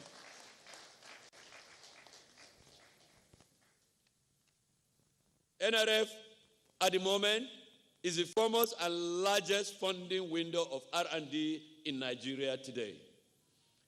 Thanks to Mr. President for his vision. And so, and the least we can do is to reciprocate this gesture by engaging in the R&D expedition that will result in goods and services that respond to our national aspiration and mitigate our national challenges, including the unfortunate insecurity situation in the country. Appropriately, therefore, the main aim of gathering some of Nigerian best brains at home and in diaspora to drive our science, technology, and innovation cannot be faulted. We at TED Fund believe that nothing should be spared in pursuing a deliberate investment in R&D, as it remains the most potent strategy to pilot the affairs of this country towards sustainable development and global competitiveness of our country. Our shared vision in delivering on this national assignment is the mainstreaming of R&D as a catalyst of inclusive growth and sustainable development of Nigeria's knowledge economy. Together at RDSC, that's the Research Development Standing Committee, we are on the mission of institutionalization of R&D as the driver of Nigeria's 21st century development agenda within the context of the triple helix model, and more importantly, the quadruple helix model, where the society or nation becomes the fourth pillar of development agenda. The main goal of this committee, about to be inaugurated, is therefore to fast-track Nigeria's global competitiveness in product development and service delivery by leveraging innovation systems led by R&D. For too long, I have always said, in the academia, we are more concerned with publication to take us to the next rank. Very few patents came out of our publications, and many of the patents ended up not being taken up by industry. And that is why we have this platform that will sit and review the issues and challenges and proceed to make recommendations that will be a new beginning for our country. The key strategic focus of the exercise that this great committee is to undertake include institutionalization of R&D in Nigeria, content development in our tertiary institutions for improved global ranking, stimulating the development, establishment of National R&D Foundation for sustainable funding and management, mainstreaming R&D solutions for economic diversification, front-loading R&D for policy program and project development by governments at all levels. We can improve on the ranking of our universities, by the way, in Nigeria through deepening research, building our manpower capacity and enhancing our research infrastructure base. It looked like an utopian target from the beginning, but I'm happy to take note that TETFund has, through these deliberate interventions in our tertiary institutions over the years, achieved some significant milestones in this journey. We may not be there yet, but we are not where we used to be, for sure.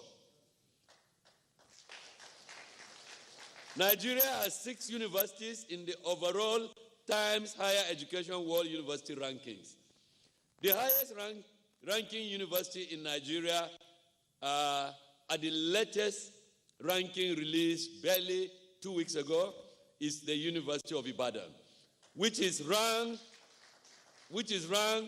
at in the first 500 by Times Higher Education World University Rankings. Take the top institution in the world and look at the performance across of their core objectives, which we know. The top universities in Nigeria as of 2020 include the University of Ibadan in the top 500, Lagos State University between 501 to 600, University of Lagos between 601 to 800, Covenant University 801 to 1,000, and University of Nigeria Nsukka 1,001 plus. The new global ranking by Webmetrics based on digital visibility reported as follows. The ranking are as follows. Number 1, University of Ibadan. Number 2, University of Nigeria.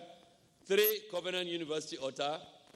4, Obafemi Awolowo University, Ife, of course. 5, University of Lagos. 6, Ahmadu Bello University, Zaria. 7, University of Ilorin. 8, Federal University of Technology, Akure.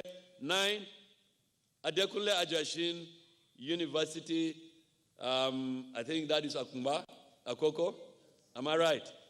Thank you. And number 10, University of Port Harcourt. The ranking of universities in Africa is based on research institutional rankings. Well, we have them there, and I know that we have always been competing with mainly universities from South Africa and Egypt. And we thank God.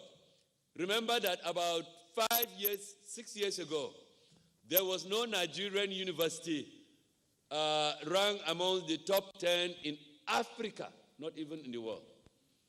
But 2-3 years after that, we had up to about 4 universities ranked.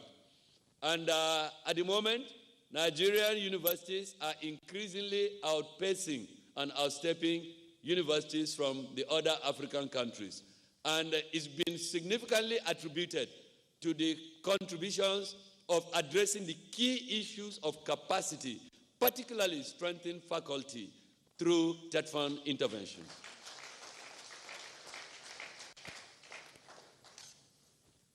Clearly, the above analysis justifies the need for today's inauguration. And the need, by the way, the full text of this lecture is being made available. Where I jump a few things is just to make sure that I do not overstretch my time. I'm sorry. Nigeria is here to be well positioned globally despite our potential in human and material resources.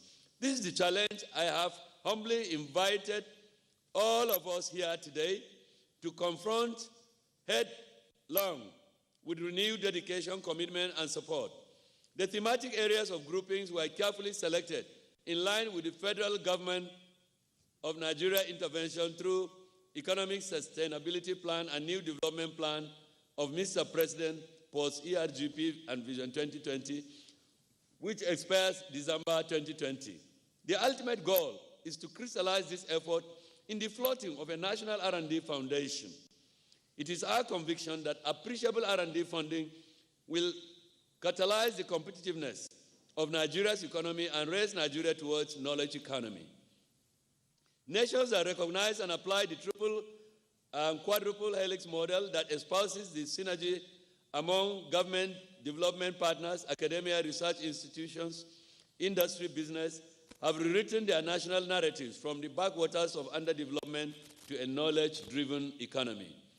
Distinguished ladies and gentlemen, the world has gone beyond just decorating academics with exalted titles in our tertiary institution and research outfits. There has to be a veritable paradigm shift in our quest for a more competitive technology and economy through a decisive departure from the old order. Governments, academia, and industry must interface in a sustainable manner and produce goods and services for local consumption and export. The establishment of National R&D Foundation has become an inescapable option as the largest basket for the sustainable funding of research and human capital development. The NRDF, National R&D Foundation, that we hope would be the key outcome from this great committee work ahead of us, is not a novelty. We wouldn't waste our time rediscovering the wheel when R&D models have been transformed or have transformed nations for us to adopt and domesticate to suit our purpose. For example, in the UK, the Secretary of State for Business, Energy and Industrial Strategy, in line with what we are trying to do, said, and I quote, "Our commitment to increasing UK investment in R&D to 2.5% of GDP by 2027 and to increase public funding for R&D to 22 billion pounds. I'm saying this because there is something that I would say for us to appreciate that we are really lagging behind. Per year, by 2024, 2025, will allow us to make major strides towards this goal. We will use this investment to raise domestic and international business investment into UK's R&D, increase economic productivity and prosperity through new products, services, and jobs, and helping to transform our public services." Let me say this. It may interest you to know that Nigeria's funding commitment to R&D has for long remained at 0.2%. 0.2%. Only recently, as a recent review, it moved to 0.3%. But then, the most developed nations of the world, their R&D funding as a percentage of GDP is between 2 to 6%. We have quite some work to do to catch up.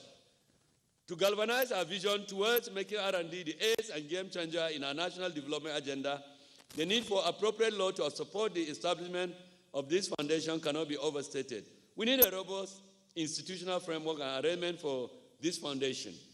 I'm recommending a minimum annual budget threshold because we have to define the funding windows to support the foundation if it comes into being. Budgetary threshold of $1 billion. That is my suggestion, but we leave it to the committee to arrive at anything that they feel appropriate. I think that should be the minimum, $1 billion, and it is achievable because we still have some funds within the system, and I know the committee will work on that. If they identify them, bring them on board. And we remember that that's exactly what Academic Staff Union of Universities, ASU, did between 1990 and 1992 with the military government of former President Babangida to arrive at signing an agreement that gave birth to ETF, that is today TED Fund. It was innovation at its best. And I believe this committee, with the greatest of minds composed, will definitely replicate, and who knows, even do better with an innovative paradigm going forward.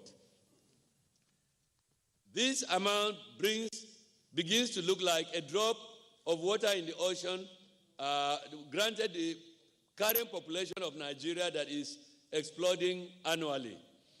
This recommended seed money of 1 billion should be considered as a necessary incentive by government to kickstart the activities of the foundation. It is envisaged that the private sector of the economy should pick up the gauntlet to steamroll the lofty initiative by taking ownership of it. Honorable Minister, sir, distinguished ladies and gentlemen, R&D is historically the most cited metric of innovation in any economy. The Asian Tigers share the development policy instrument in common, which include, but are not limited to, discipline and accountable government, heavy investment in human capital, particularly in science and technology for R&D to drive their industrial development based on export promotion. A recent guideline published by the Department of Business, Innovation and Skills stated that R&D begins when work on resolving scientific or technological uncertainty commences, and ends when that uncertainty has been resolved or abandoned. This will probably include a range of activities, part of which directly or indirectly contribute to the advances sought. BIS established the fact that the rate of return from investment and R&D is between 10 and 50%. You will appreciate the role of STI and STEM in the most competitive economies. It is for this reason that in this committee, in this hall, we have the president of the Nigerian Academy of Science and the leadership of the academy and fellows of the academy that are so respected in this country. And I know they are all here. I'm sure they can acknowledge, well, let's acknowledge their presence. Just as we have the president of the Nigerian Academy of Letters and other academies that are important. In Malaysia, taxes are imposed on rubber, palm oil, and timber to fund their research in institutes for rubber, palm oil, and forestry. Same scenario obtains in tea production in Sri Lanka. Kenya has also special taxes on tea, coffee, sugar industries support their research foundation in those products. Reforming our tax law in Nigeria is imperative for us to reap the full benefits of this national foundation. We can well leverage the corporate social responsibilities of the organized private sector to fund this evolving foundation. The fact must not be lost that the ETM now debt fund innovation has become the magic wand that has transformed both the landscape and skyline of our public tertiary educational institution. And like I said earlier, we must give credit to the innovators of this. We shall work together in the next 1 week to deliver on the following major item. That is the committee, before they take recess and proceed thereafter. And I mentioned those aspects. 13 sector-based thematic areas have been identified by the committee preparing for the inauguration. And let me quickly read them. That is what the committee will be working on. These 13 sector-based thematic areas include agriculture, that includes, of course, climate change, food security, food science and technology, etc. Environment and biosciences. 3, medicine, One Health, in other words, human, farm animal, wildlife health, etc.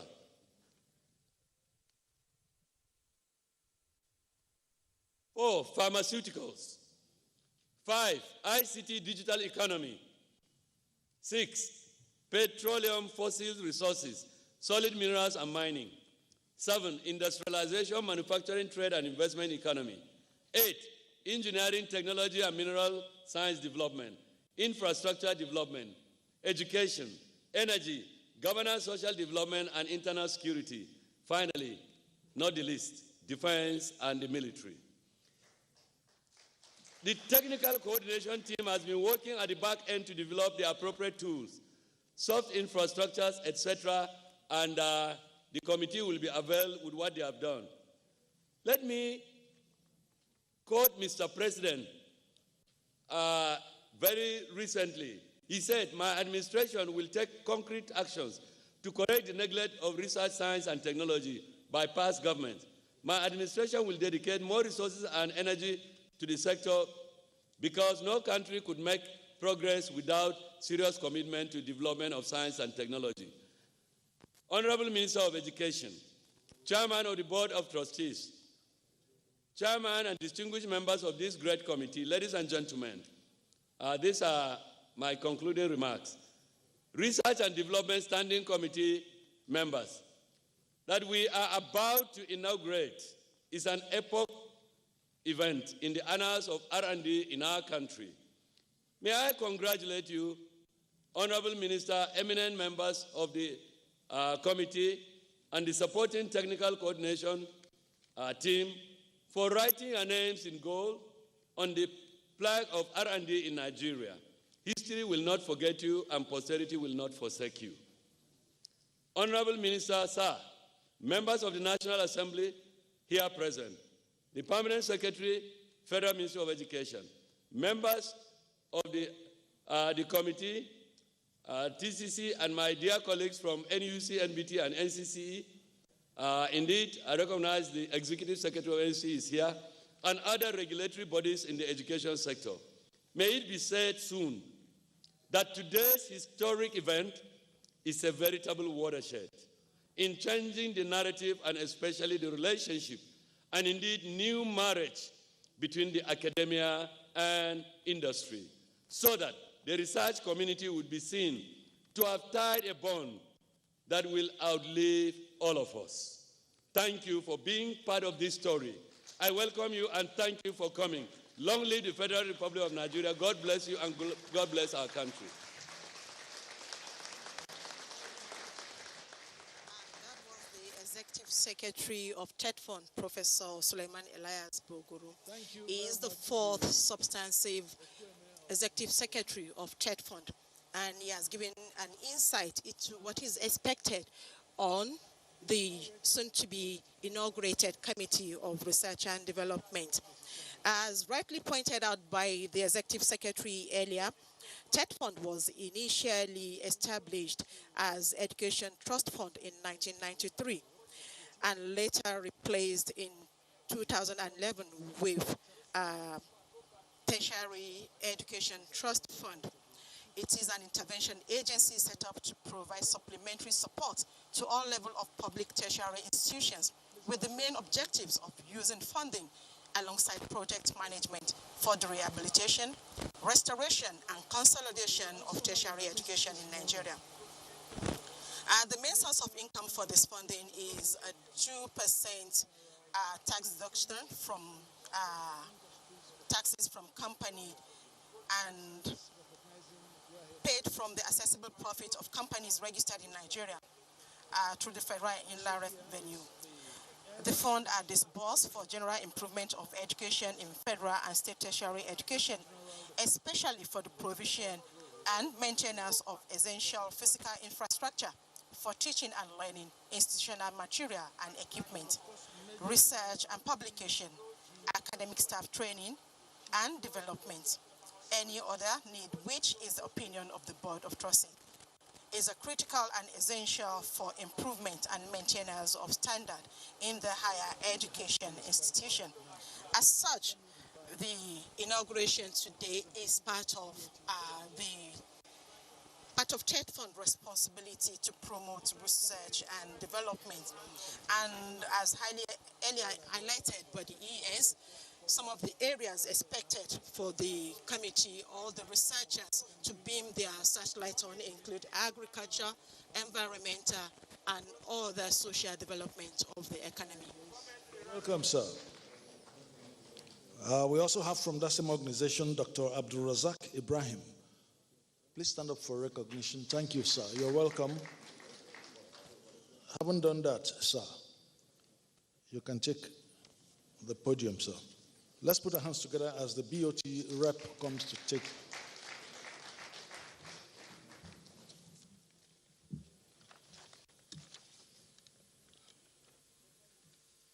An apology from the chairman of BOT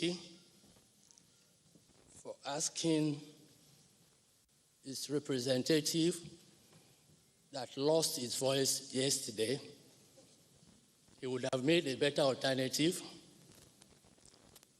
Please, I'm pleading on behalf of him. Please find a space in your congested heart to accommodate my lost voice. The President, Federal Republic of Nigeria, President Muhammad Buhari, here present in spirit, his wife, Alhaji Aisha Buhari, here present,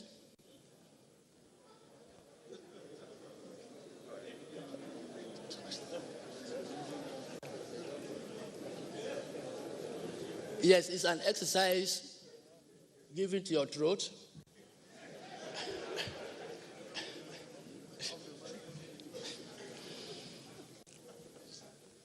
The Minister of Education, ably represented by immediate boss, the immediate past chairman of BOT, now the Minister of State, Minister of Education. He refused to take the title chief, but pardon me, Chief Chukwuemeka Nwajoba, representing the minister here. The Executive Secretary of BOT, Professor Obogoro, the board members here present,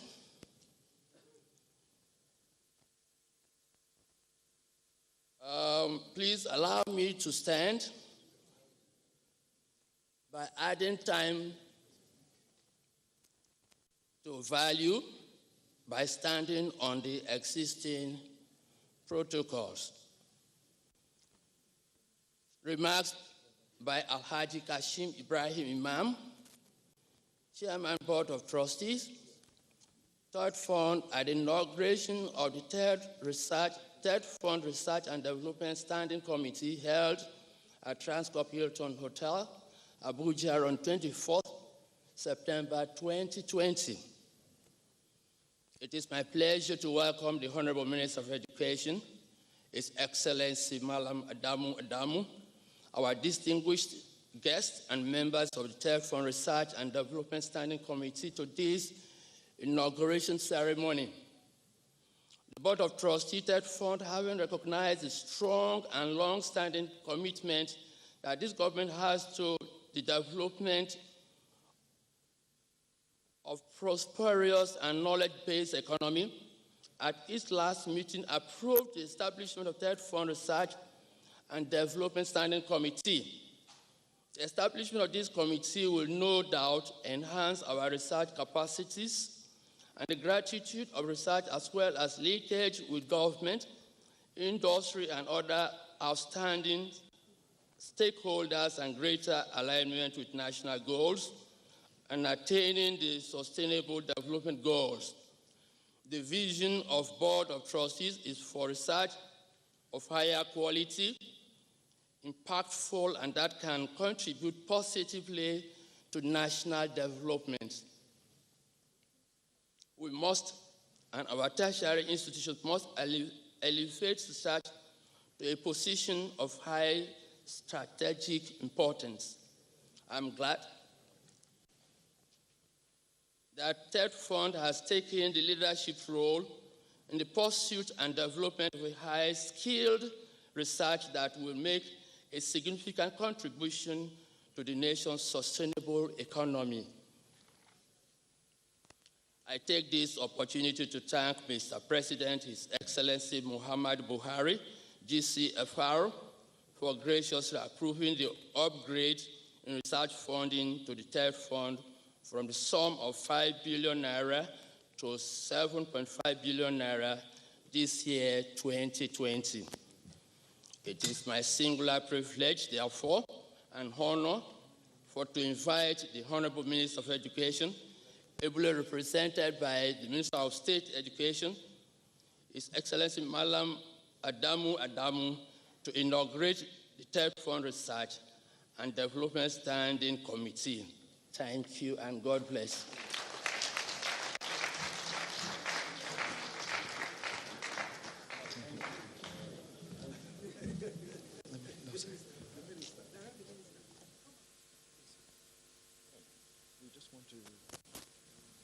They invited me already. Yes, we have some of our guests here. Are you not listening? He has invited me so you can leave. Okay, sorry.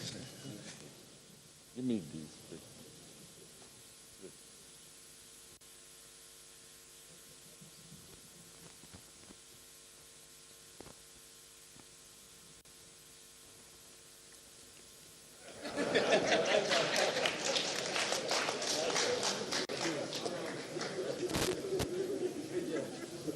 Research has shown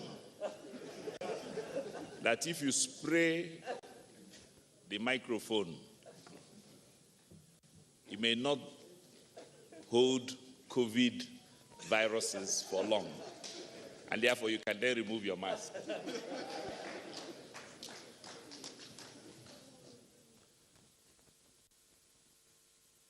Permanent Secretary, the Ministry of Education, Architect Sonny Echono. The Executive Secretary of the Tertiary Education Trust Fund, Professor Elias Bogoro. My brother, friend, and colleague, Honorable Ikenna, representing the Chairman of the House Committee on Basic Education, Honorable Aminu Gora. Distinguished members of our academy, the academia that has brought up not so well-educated people like me, professors of different standing, distinguished members of the board of trustees of the Tertiary Education Trust Fund, my SY colleagues, our military personnel, different generals and Air Force commanders, you all are welcome and good morning. I am a believer in the gospel as preached by our President and Commander-in-Chief, President Muhammad Buhari, GCFR, that research and our continued investment in it will herald a rebirth of a Nigeria that works for all of us. The change we ran on, with which Nigerians voted us into power, is predicated on our being able to transform our national aspirations and make them national achievements. It is in recognition of this direction that the Executive Secretary at TED Fund presented his vision for a research-driven nation and how to finance that ambition to our Board of Trustees. The Board of Trustees, acting on that recommendation, wrote to the President through the Minister of Education, Malam Adamu, for approval in the 2020 budget to expand the pause for research and development. Mr. President, I haven't approved that pause. Now charges the Tertiary Education Trust Fund to put this pause to good use. It is on the strength of that all of you have been invited. To a large extent, Nigeria's future depends on you. You've been summoned as eggheads, many of which are white-haired from where I'm standing. You've been summoned to a national service that is not available to the rest of the 200 million people who are not as educated. You've been summoned to a national calling of immense depth that requires almost the all of you. A whelming from your being, a charge at the unseen, and to cut a path for a nation at sea. I look at you all with great trepidation, because if you do not succeed,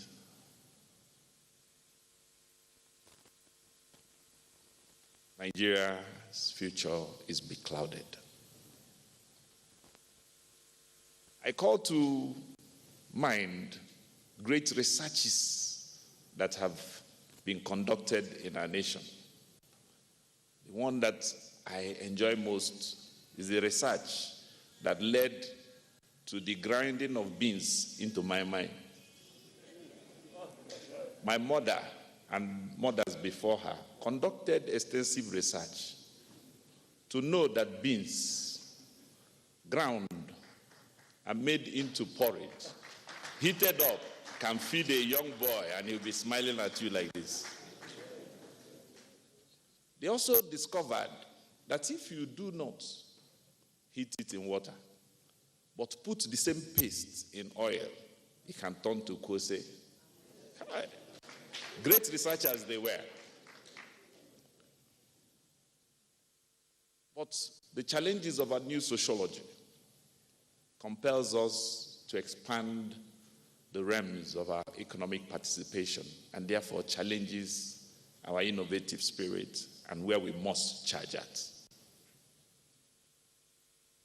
I am not often given to calling up people's names at public events, but I've been forced over the years to admire the Chief of Air Staff, General Sadiq, for pushing the Nigerian Air Force, compelling them almost to use the product of research in our country.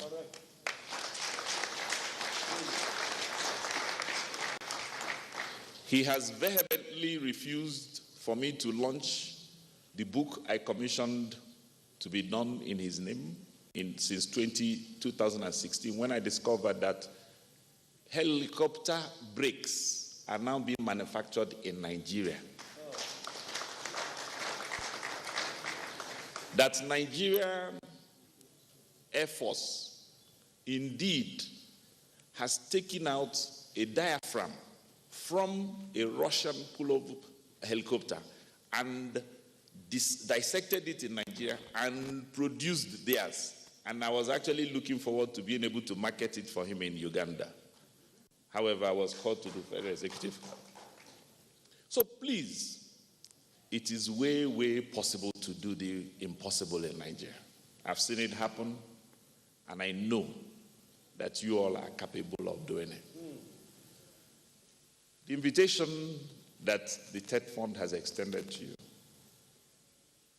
requires this sort of commitment. Many of you are people that are vast. Professor Anya has been doing this for a long time. Professor Nimi Briggs at the University of Port Harcourt, people have been working. I'm not saying you haven't. But at this point where we are still wearing underwears sewn in Taiwan.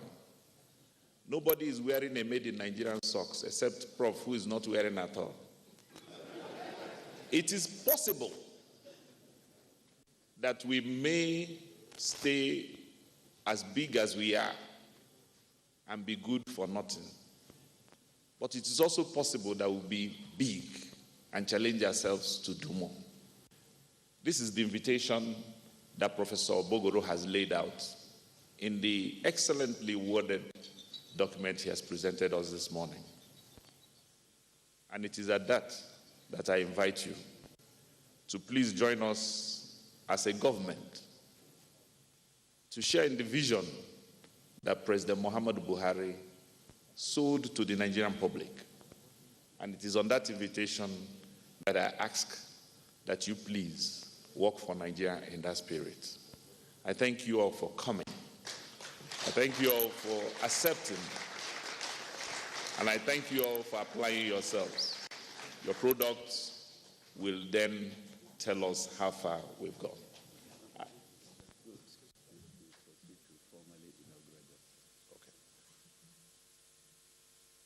I am now directed that based on further research, all members of this committee may please stand up to be inaugurated.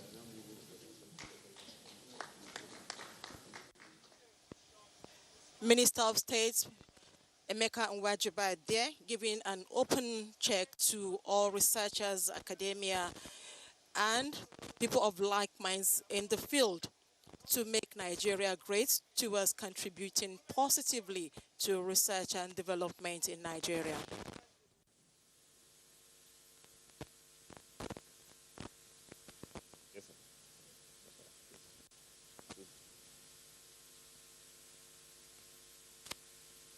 On behalf of the President of the Federal Republic of Nigeria, General Muhammadu Buhari, GCFR, the Ministry of Education, and the Board of Trustees of the Tertiary Education Trust Fund, I hereby inaugurate the Standing Committee for National Board for Research and Development. Yes, over.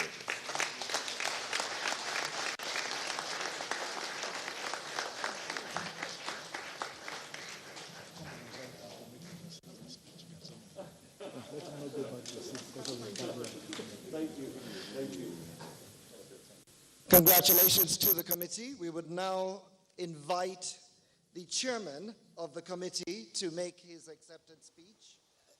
There you have it, the inauguration of TED Fund Standing Committee on Research and Development. This is a great opportunity for the research and development community in Nigeria. They've been given open and blank check to bear to the full their knowledge towards the development of Nigeria, Nigeria's economic and development. Of education, the trustees of TED Fund, the board of TED Fund, the great management of TED Fund, please let me stand on the existing protocol to ease the drudgery of sitting down.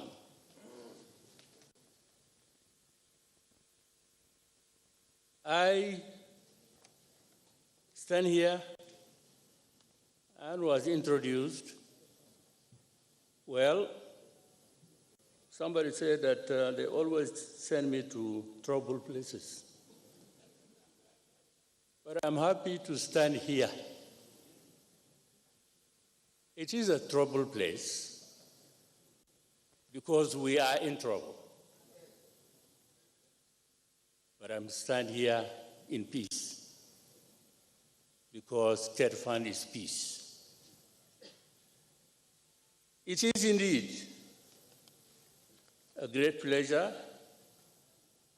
to be able, on behalf of my huge team, to thank and appreciate the respected Honorable Minister of Education, Malam Adamu Adamu, very ably represented here today.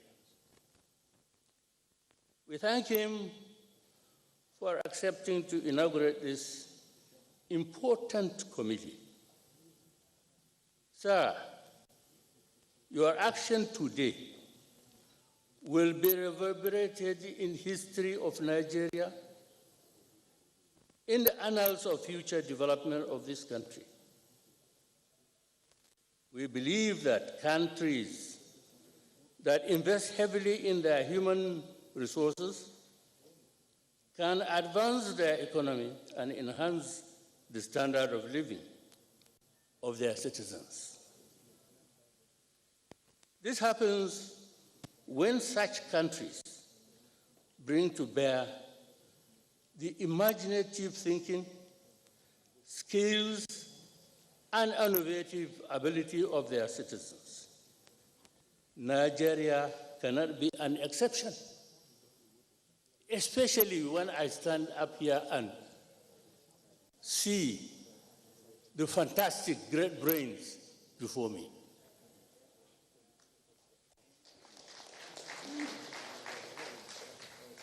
We appreciate Honorable Minister for accepting a patriotic duty to inaugurate this committee, a committee that is over 160 members, with formidable assignment to offer recommendations for fast-tracking development in all aspects of human endeavor in our country, through increasing the knowledge, the innovative, and productivity of our people, geared towards positive progress in our nation. That is why the constituent membership of this committee is highly weighted towards notable academics, professors, important university people, important government agencies, ministries, including labor union. There are many labor unions in this team. I hope we can work. Indeed, the preliminary work of the TED Fund, under the able leadership of Executive Secretary Professor Bogoro, with his able team, have done a great job. And through them, we are already beginning to work.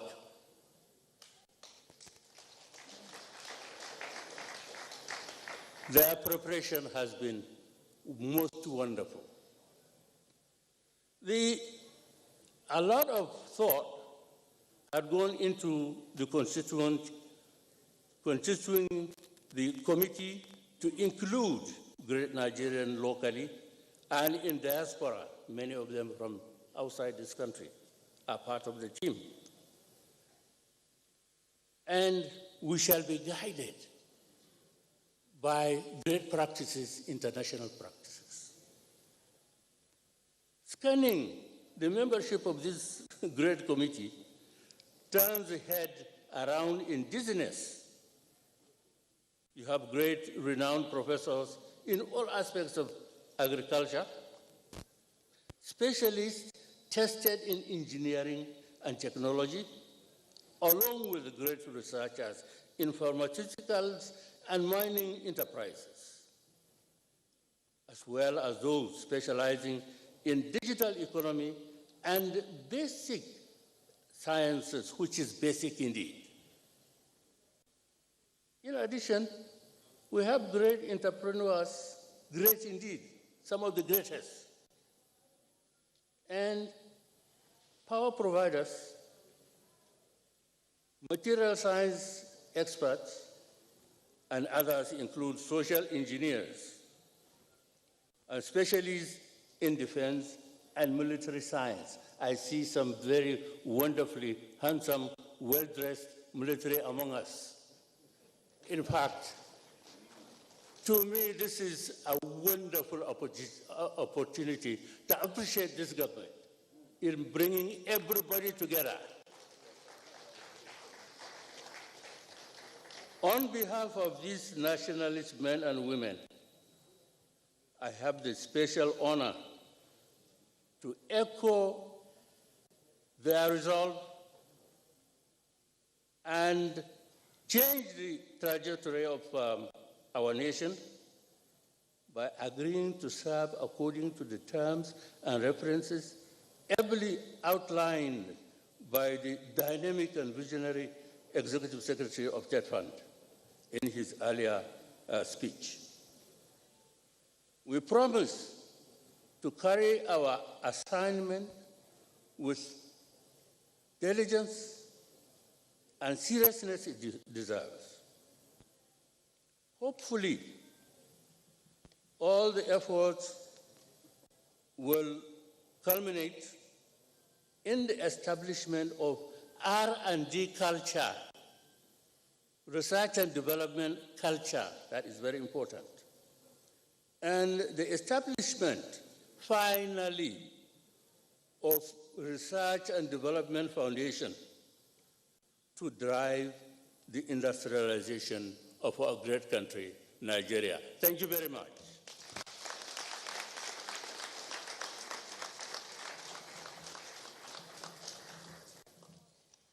Professor Gazama accepting and responding on behalf of the newly inaugurated Standing Committee on Research and Development.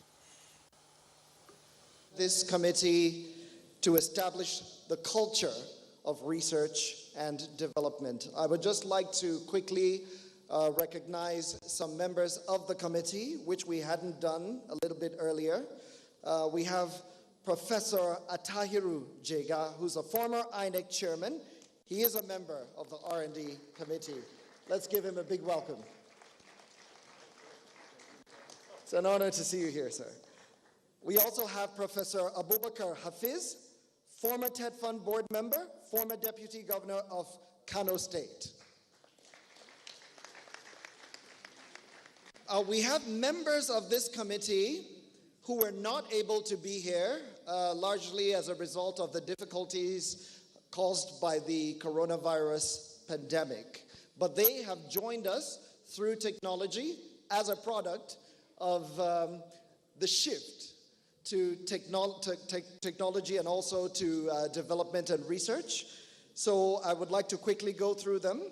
Committee members who are joining us today by Zoom, and you can see them up on the screen there. We have Professor Ibrahim Katampe. He's joining us all the way from Ohio, United States of America. We also have Professor Badiru, who's also joining us by Zoom. Let's give him a quick round of applause. Professor Reginald Nazo, also joining us from the United States of America. Consider the time difference. This must be very early in the morning for them. Professor Adebanjo Fumi, also joining us from the USA. We have Professor Adekunle Adeshola Adeyeye. And last but by no means the least, Professor Awalu Yadudu.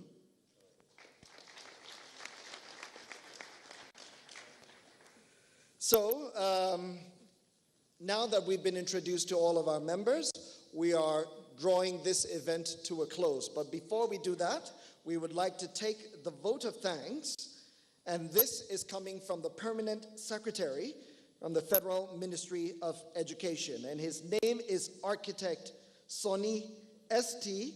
Echono. So let's give him a big round of applause.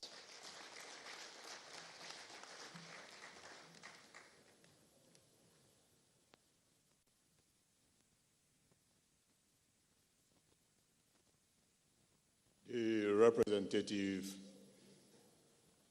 of the chairman, House Committee on Tertiary Education,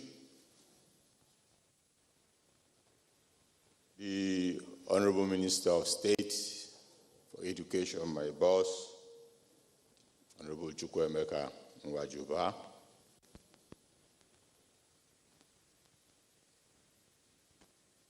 very distinguished members of the High Table, eminent scientists, researchers, chief executives of parastatals in various sectors of our economy, captains of industry, our colleagues from the security and defense sector, distinguished ladies and gentlemen. On behalf of the Board of Trustees and the management of TED Fund,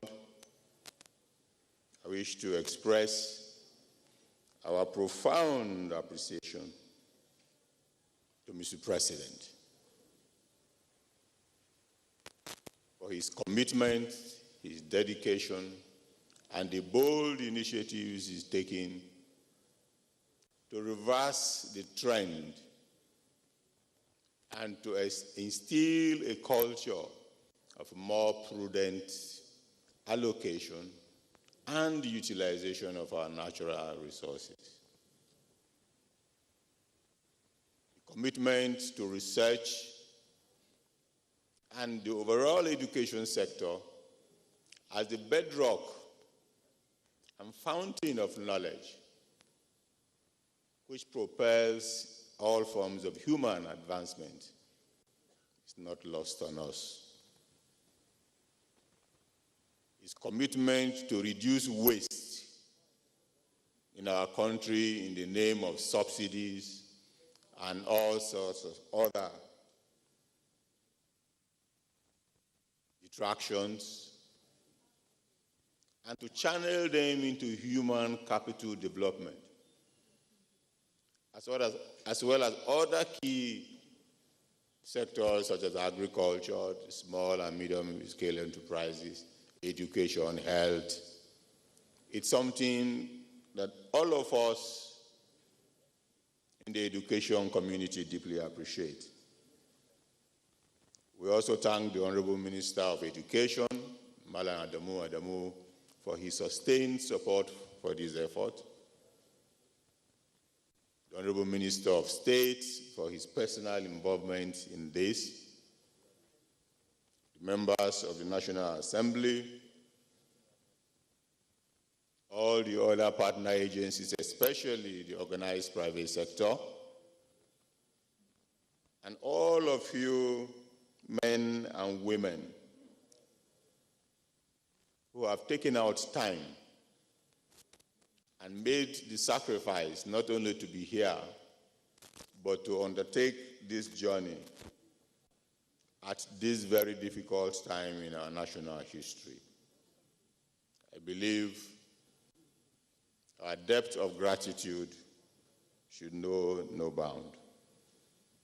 It is our hope and prayer that as you embark on this assignment, our country will witness rapid transformation and sustained economic and social growth in all its ramifications. I thank you for coming. I wish you journey mercies as you return to your various destinations. And it's our prayer that Nigeria will attain its full potential. I thank you very much. Thank you very much. Just a few announcements. Immediately after now, we'll be taking the group photograph here. The high table will remain where they are, and we will have the leadership of the RDSC to please join them. It will also be nice to punctuate that array with some uniformed people so that it's complete. Yes. After the group photograph, I think we'll take the national anthem first, then the group photograph will take place. Then immediately after that, we'll remain in the hall where the various syndicate groups will be announced so that you know to which hall your group will be going to. in the main hotel area. So having said that, well, just to make us smile a bit, nobody is mourning here. Immediately, the beautiful first lady from the first family came in, and she was being announced as the wife of the president. I nearly told them to please off the mic, and quench the light if possible, so that. Yes, so having said that, please, we will now take the national anthem to bring the function to a close, then the photographs will take place. National anthem, please.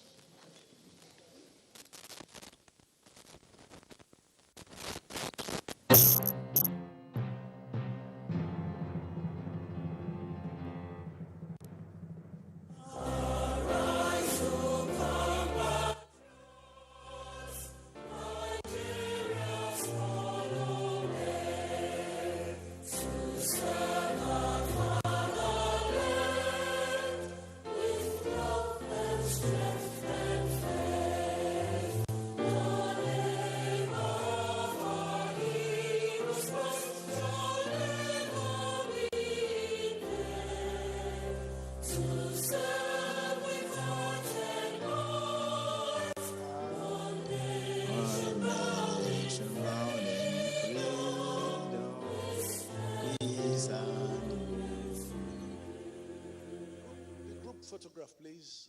May I have on the podium? The inauguration of TED Fund Standing Committee on Research and Development. With this inauguration, Nigeria's government, through TED Fund, has proven that it has vision for research to be at the forefront of economic, social, and environmental development, elevating research to a position of higher strategic importance within the tertiary education system. Some observers also noted that over the decades, tertiary education and research has not been made a priority in the way that it should have been. Hence, this means that focus must be placed on universities as the key leaders, along with crown researchers, to enable or to create a developed country. And on that note, we wrap up this outside broadcast. On behalf of the outside crew, I am Rashidat Mustafa Olaguju, thanking you for your time as we return you to our scheduled telecast. Good afternoon.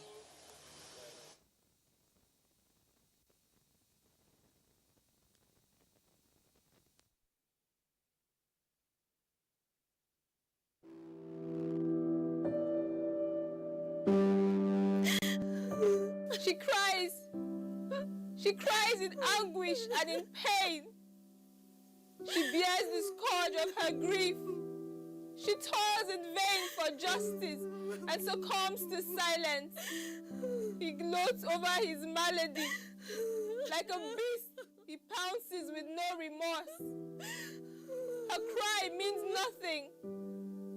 Her pain feeds her shame. Like an